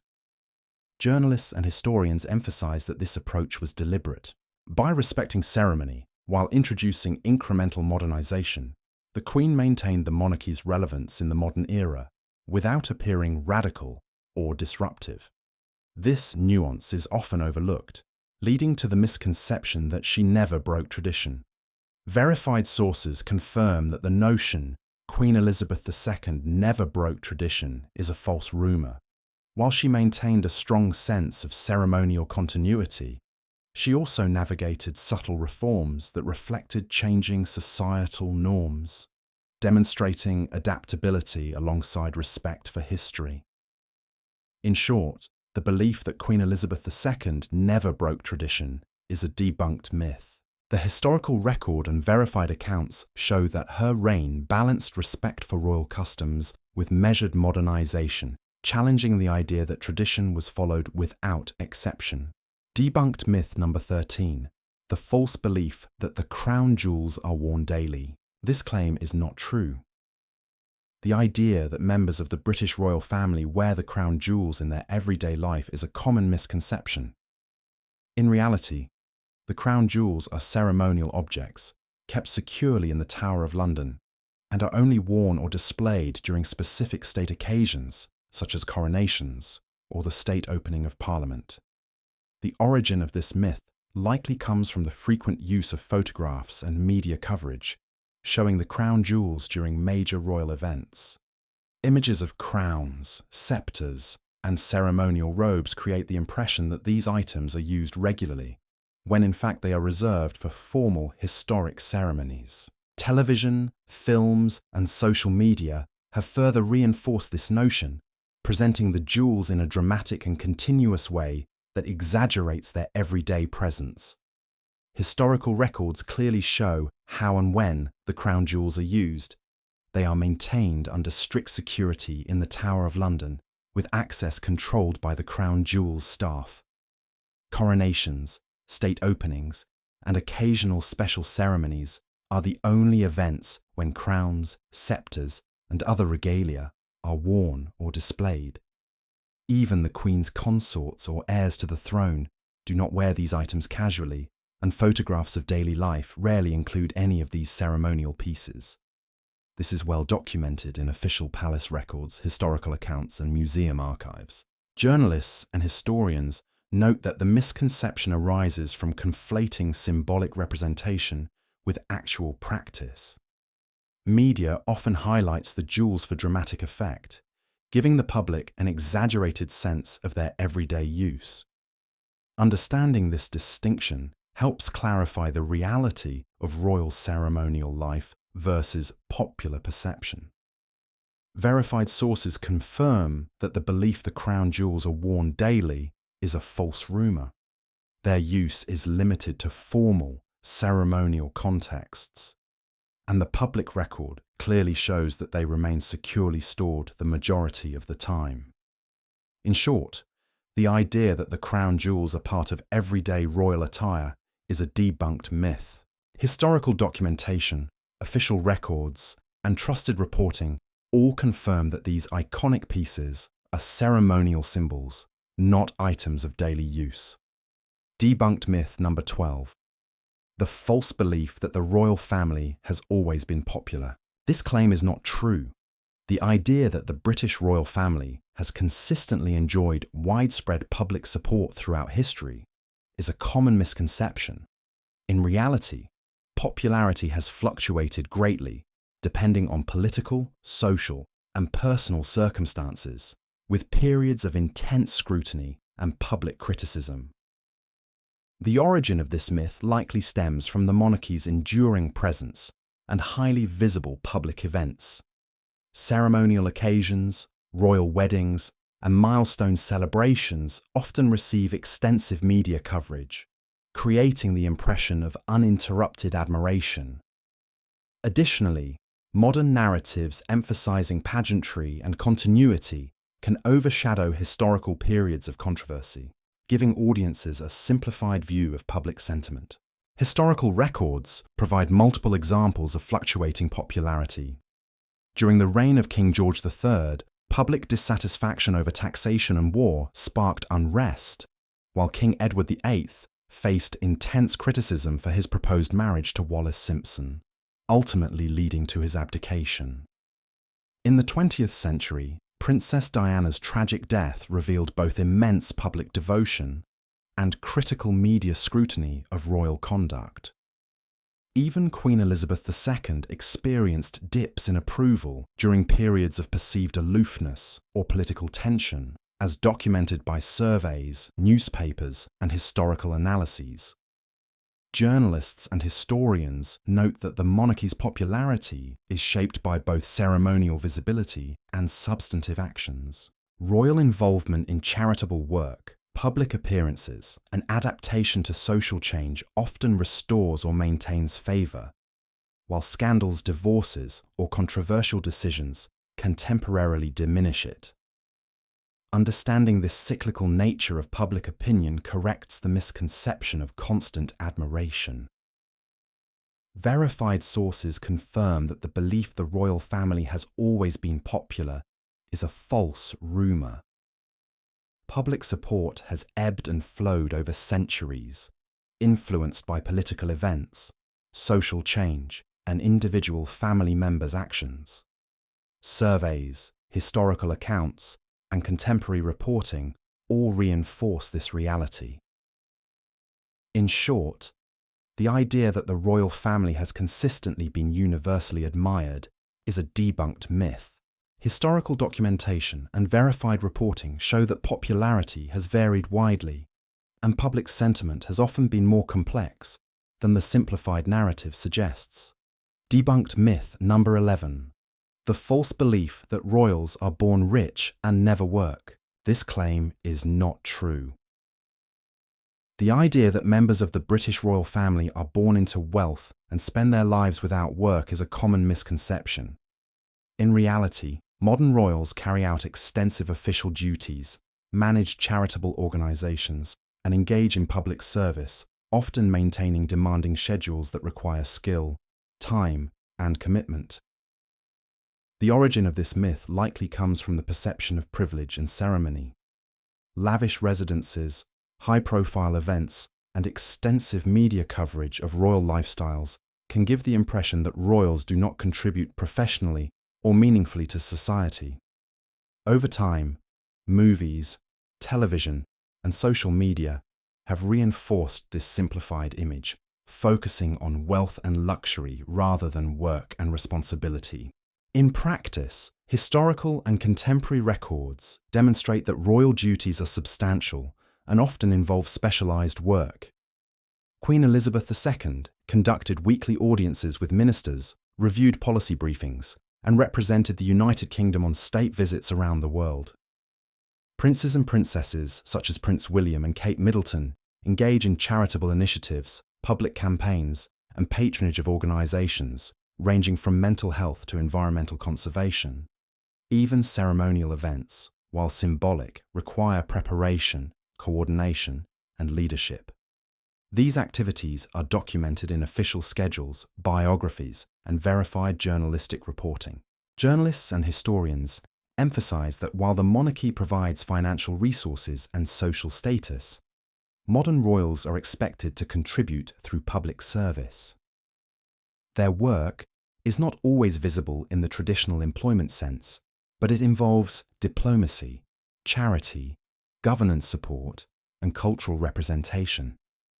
Understanding these responsibilities corrects the misconception that royals live solely in leisure. Verified sources confirm that the belief that royals are born rich and never work is a false rumour. Public duties, charitable involvement, and ceremonial responsibilities all demonstrate that royals actively contribute to society in ways that require dedication and effort. In short, the notion that royals do not work is a debunked myth. Historical records, biographies, and verified reporting show that while wealth and status are part of royal life, meaningful work and public service are central to their roles. Debunked myth number 10. The false belief that Princess Diana was going to be queen again. This claim is not true. The idea that Princess Diana was in line to become queen after her divorce from Prince Charles is a long-standing misconception. In reality, royal succession is governed by clear rules that determine the line of inheritance, and a divorced spouse of the heir does not regain a position in the succession line. The origin of this myth likely stems from intense media coverage of Princess Diana's life and the public fascination with her relationship with the royal family. Tabloid speculation, rumours, and dramatisations created the perception that she might resume a formal royal role, even though legally and constitutionally this was impossible. Over time, this narrative became widely believed despite a lack of factual basis. Historical and legal records confirm the truth. Princess Diana divorced Prince Charles in 1996, and as a result, she retained the title of Princess of Wales by courtesy, but she was no longer in the direct line of succession. The British monarchy follows strict succession laws, where the throne passes to legitimate heirs in direct descent from the reigning monarch. Since Diana had no claim to the throne herself, she could never become queen again, even if public sentiment favoured her. These details are documented in official records, historical accounts, and legal analyses of royal succession. Journalists and historians note that misconceptions about Diana's potential return to royal status were fueled by emotional storytelling and public attachment to her persona. While she remained a prominent public figure and continued charitable work, her formal position within the monarchy did not change after the divorce. Verified sources confirm that the notion that Princess Diana was going to be queen again is a false rumour. Legal and historical records show that succession rules made this impossible, and public speculation does not alter the constitutional reality. In short, the belief that Princess Diana was poised to regain a royal position as queen is a debunked myth. The historical record clearly demonstrates that her role after divorce remained ceremonial and charitable, without any legal claim to the throne. Debunked myth. Number 9. The false belief that the royal family controls the government. This claim is not true. The idea that the British royal family directly governs the United Kingdom is a long-standing misconception. In reality, the monarchy's role is largely ceremonial and symbolic, with political authority exercised by Parliament, the Prime Minister, and other elected officials. The origin of this myth likely comes from the monarchy's historical role. Centuries ago, kings and queens did exercise significant political power, which over time has been reduced through constitutional developments and legal reforms. Public fascination with the monarchy, combined with dramatizations in film, television, and literature, has created the perception that royals still wield direct governmental control. Social media and tabloid speculation further amplify this misunderstanding.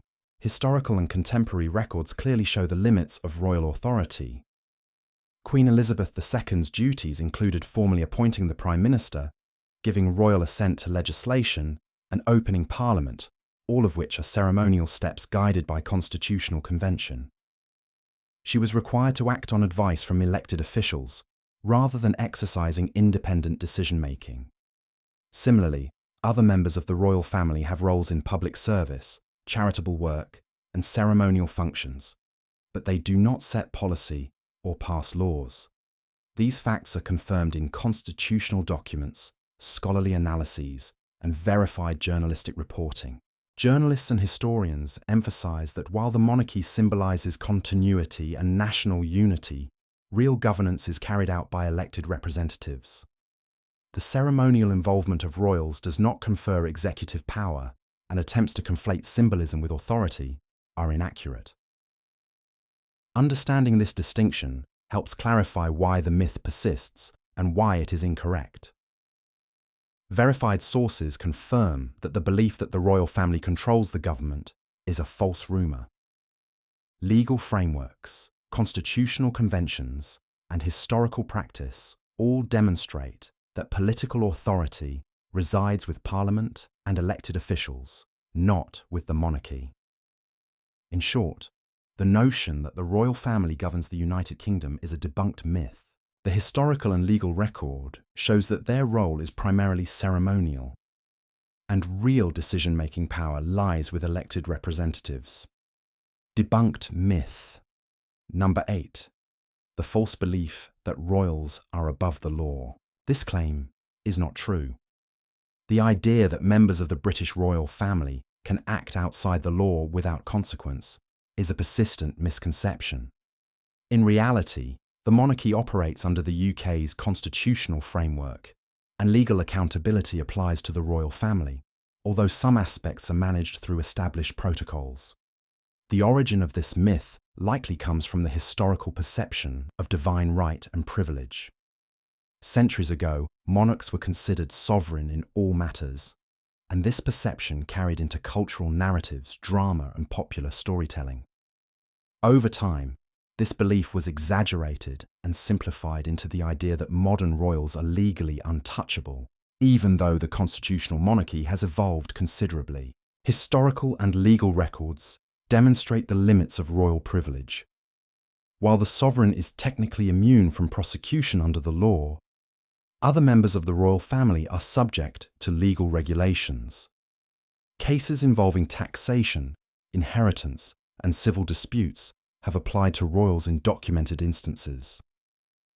For example, King Edward VIII and Princess Margaret both experienced legal and societal constraints that shaped their personal and public actions.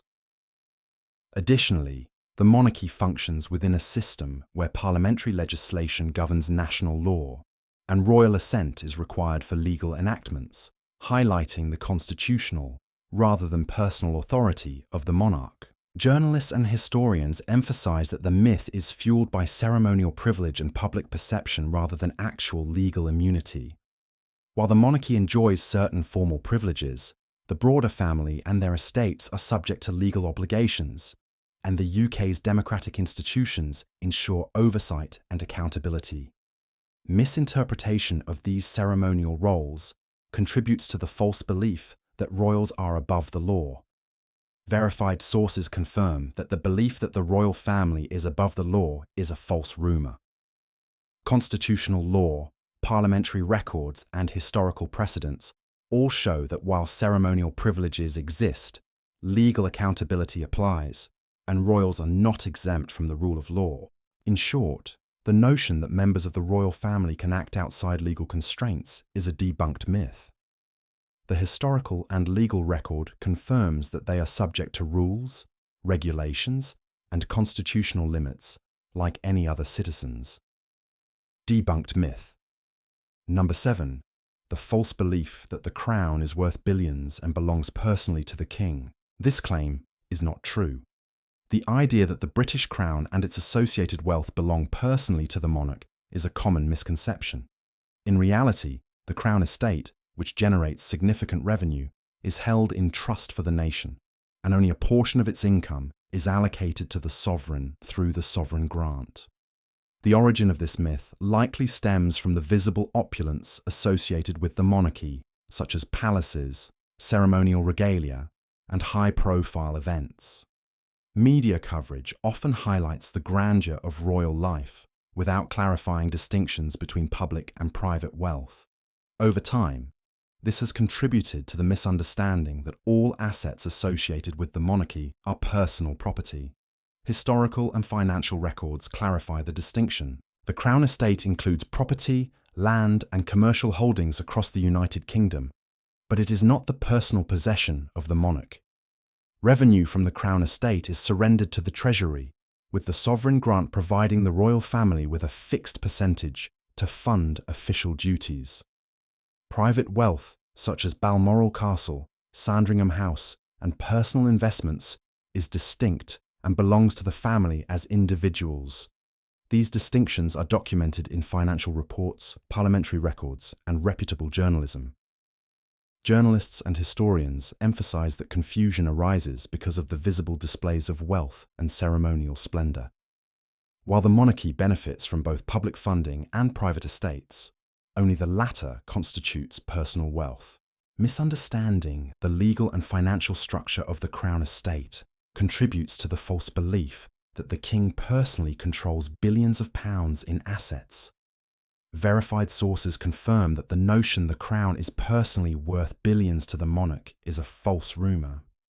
Parliamentary records, financial audits, and expert reporting all demonstrate that most royal assets are held in trust for the nation, and personal wealth is separate from institutional holdings. In short, the belief that the crown itself is privately owned by the king is a debunked myth. The historical, financial, and legal record shows that while the monarchy enjoys substantial resources, the Crown Estate operates for public benefit, with only a defined portion allocated for official use.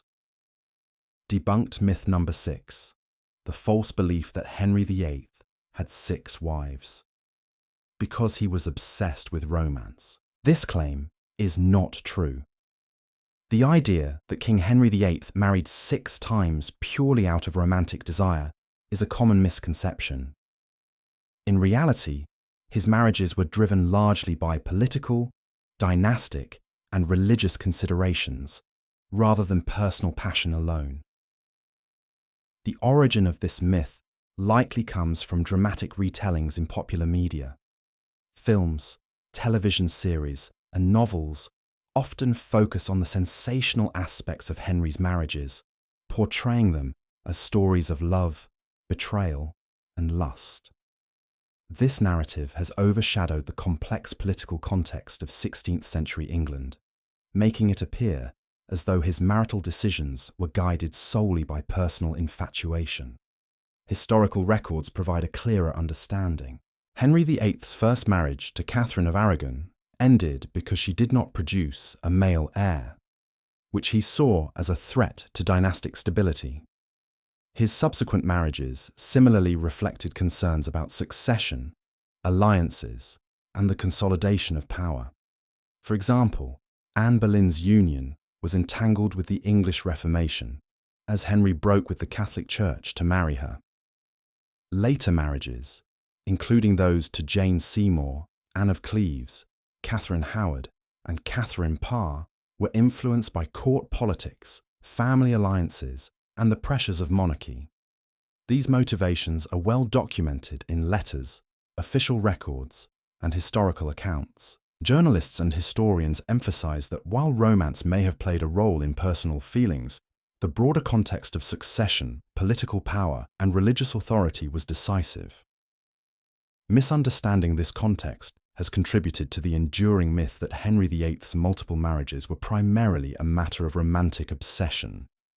Verified sources confirm that the belief Henry VIII had 6 wives solely out of romantic desire is a false rumor. Historical records, biographies, and scholarly analysis demonstrate that his marital decisions were intertwined with political strategy, dynastic necessity, and religious considerations. In short, the notion that Henry VIII's 6 marriages were motivated only by romance is a debunked myth. The historical record shows that power, succession, and politics played central roles in shaping his marital history. Debunked myth number 5. The false belief that the British royals are entirely German. This claim is not true. The idea that the British royal family is purely of German descent is a common misconception. In reality, the family has a complex ancestry that includes a mixture of British, German, Scottish, and other European lineages, shaped by centuries of intermarriage and cultural assimilation. The origin of this myth likely comes from historical events and naming conventions. The royal family was known as the House of Saxe-Coburg and Gotha, a German dynasty during the reign of King Edward VII. This led some to mistakenly assume that the family's heritage is exclusively German. Additionally, media simplifications and political discourse around World War I fueled public perception that the monarchy was foreign, even though it had been deeply integrated into British society for generations. Historical records clarify the situation. British monarchs have historically married across Europe for political alliances, which means their ancestry spans many countries. For example, Queen Victoria married Prince Albert of Saxe-Coburg and Gotha, introducing German heritage, but she herself was of largely British and Scottish descent. Over successive generations, intermarriage with other European houses further diversified royal lineage. In 1917, King George V changed the family name from Saxe-Coburg and Gotha to Windsor to emphasize British identity, reflecting both political pressures and national sentiment. These details are documented in genealogical records, biographies, and verified historical accounts. Journalists and historians emphasize that portraying the royal family as entirely German ignores centuries of assimilation, marriage alliances, and cultural integration. This oversimplification contributes to the myth and misrepresents the family's identity. Verified sources confirm that the belief the British royal family is entirely German is a false rumor. Genealogical and historical records demonstrate that the family has a diverse European ancestry, and a deeply rooted connection to British history and society. In short, the notion that the British royals are purely German is a debunked myth. The historical record shows a complex ancestry combining British, German, Scottish, and other European lineages, making the claim factually incorrect. Debunked myth number 4, the false belief that royals never show emotion in public. This claim is not true. The idea that members of the British royal family are always stoic and never display emotion in public is a long-standing misconception. While ceremonial protocol emphasizes composure, historical and contemporary accounts show that royals do express feelings, often subtly, during public appearances. The origin of this myth likely comes from the highly structured nature of royal events. State occasions, official ceremonies, and public engagements are carefully choreographed, with strict guidelines for posture, behavior, and interaction.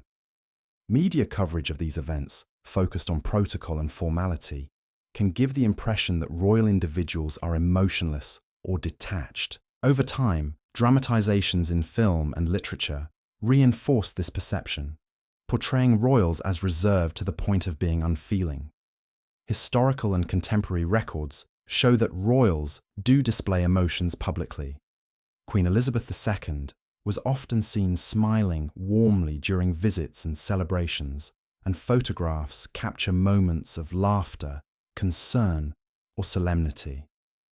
Princess Diana was widely recognized for her empathetic gestures, such as touching and comforting individuals during charitable visits, which contrasted with formal protocol but became iconic examples of royal emotion in public life. Biographies and verified accounts further document instances where royals expressed grief, joy, or compassion during official engagements. Journalists and historians emphasize that ceremonial composure does not equate to emotional absence. The monarchy operates within traditions that encourage controlled displays, but this does not prevent members from showing genuine feelings.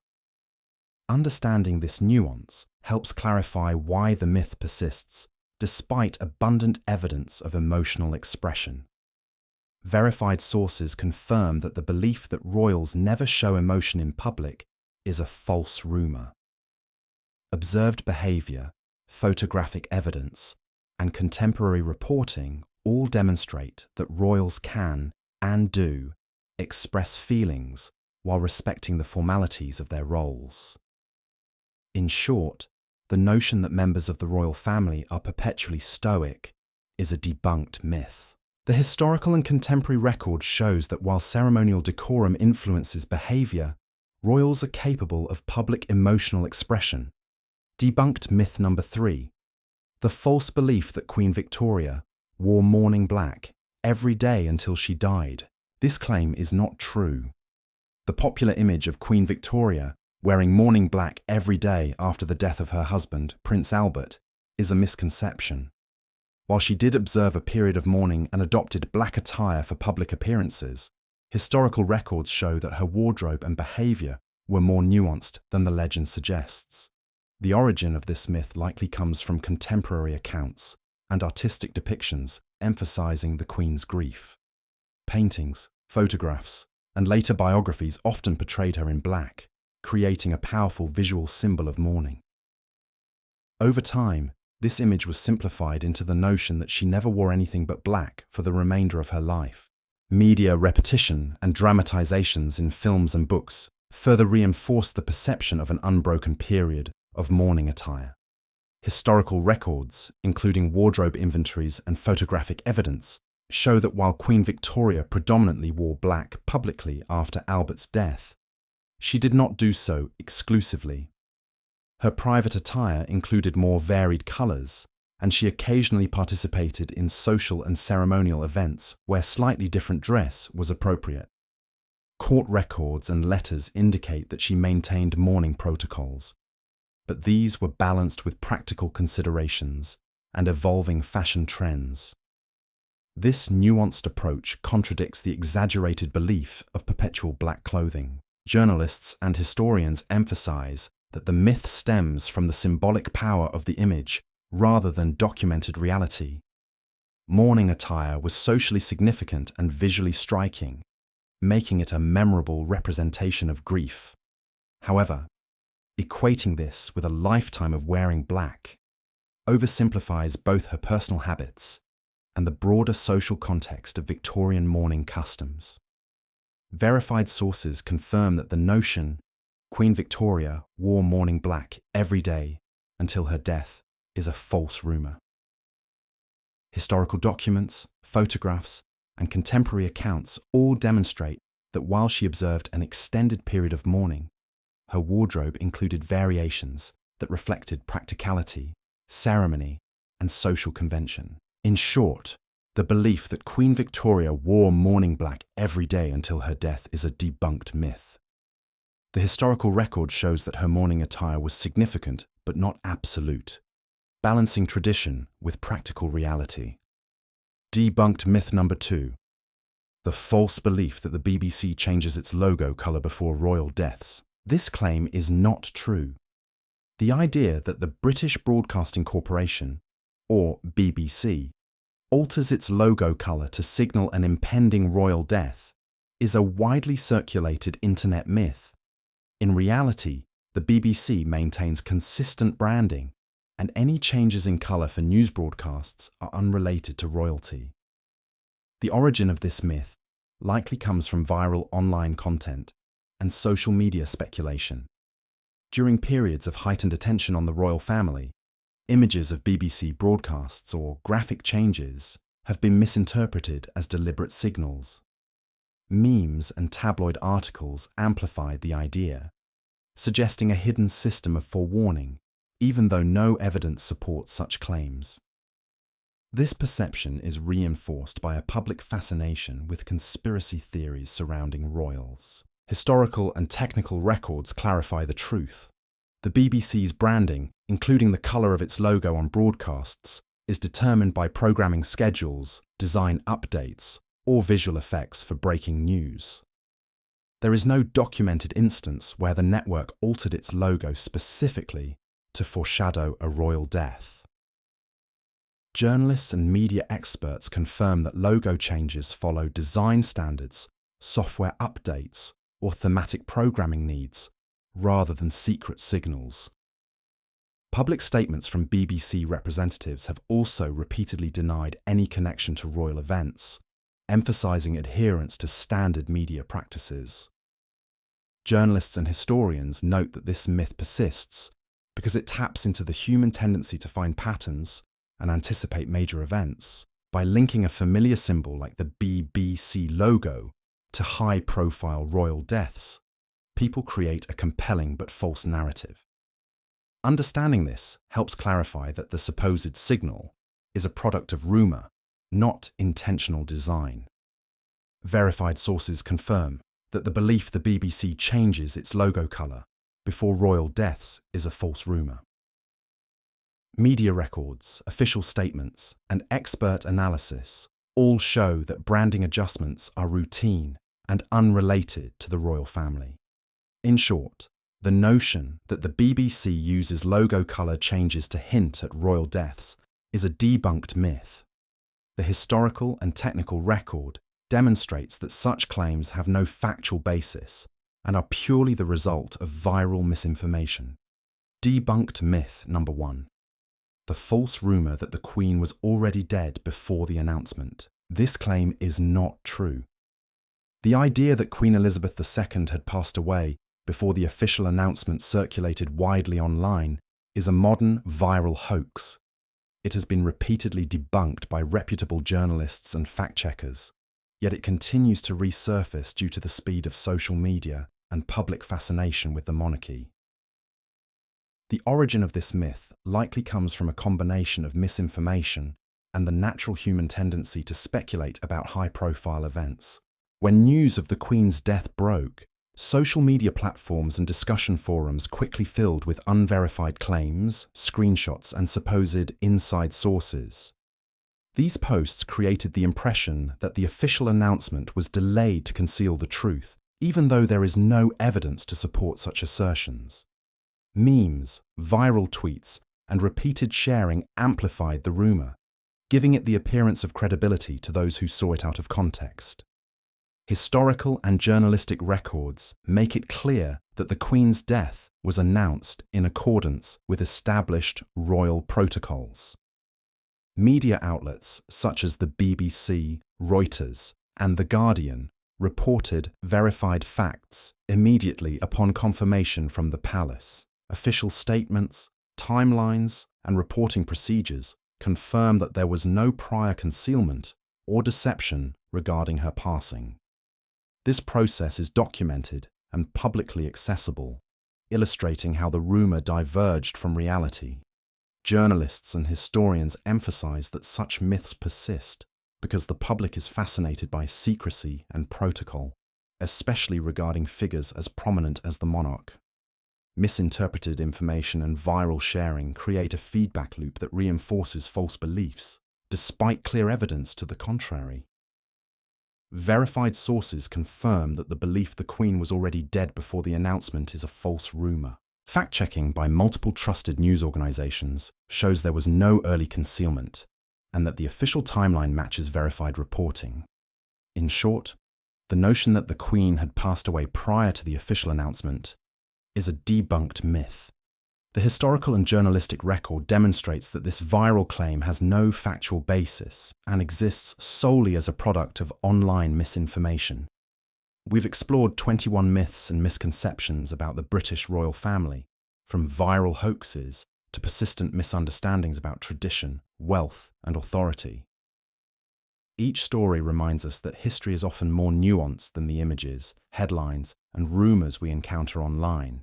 From Queen Victoria's mourning attire to modern misconceptions about the crown jewels and royal succession, we've seen how myths can take root and spread, even when the facts tell a very different story. By examining the evidence, consulting historical records, and listening to credible sources, we can separate legend from reality. These debunked myths offer a gentle reminder that curiosity and critical thinking are essential when exploring the lives of iconic figures, and that even the most famous families are often misunderstood. If you enjoyed this journey through royal myths, we invite you to stay connected. Like and subscribe to the channel for more calming explorations of history, curiosity, and stories that challenge what we think we know. Each week, we uncover new tales that reveal the real stories behind popular legends, all told in a soothing and thoughtful way. Thank you for watching, and remember, sometimes the truth is stranger or subtler than the myths we believe.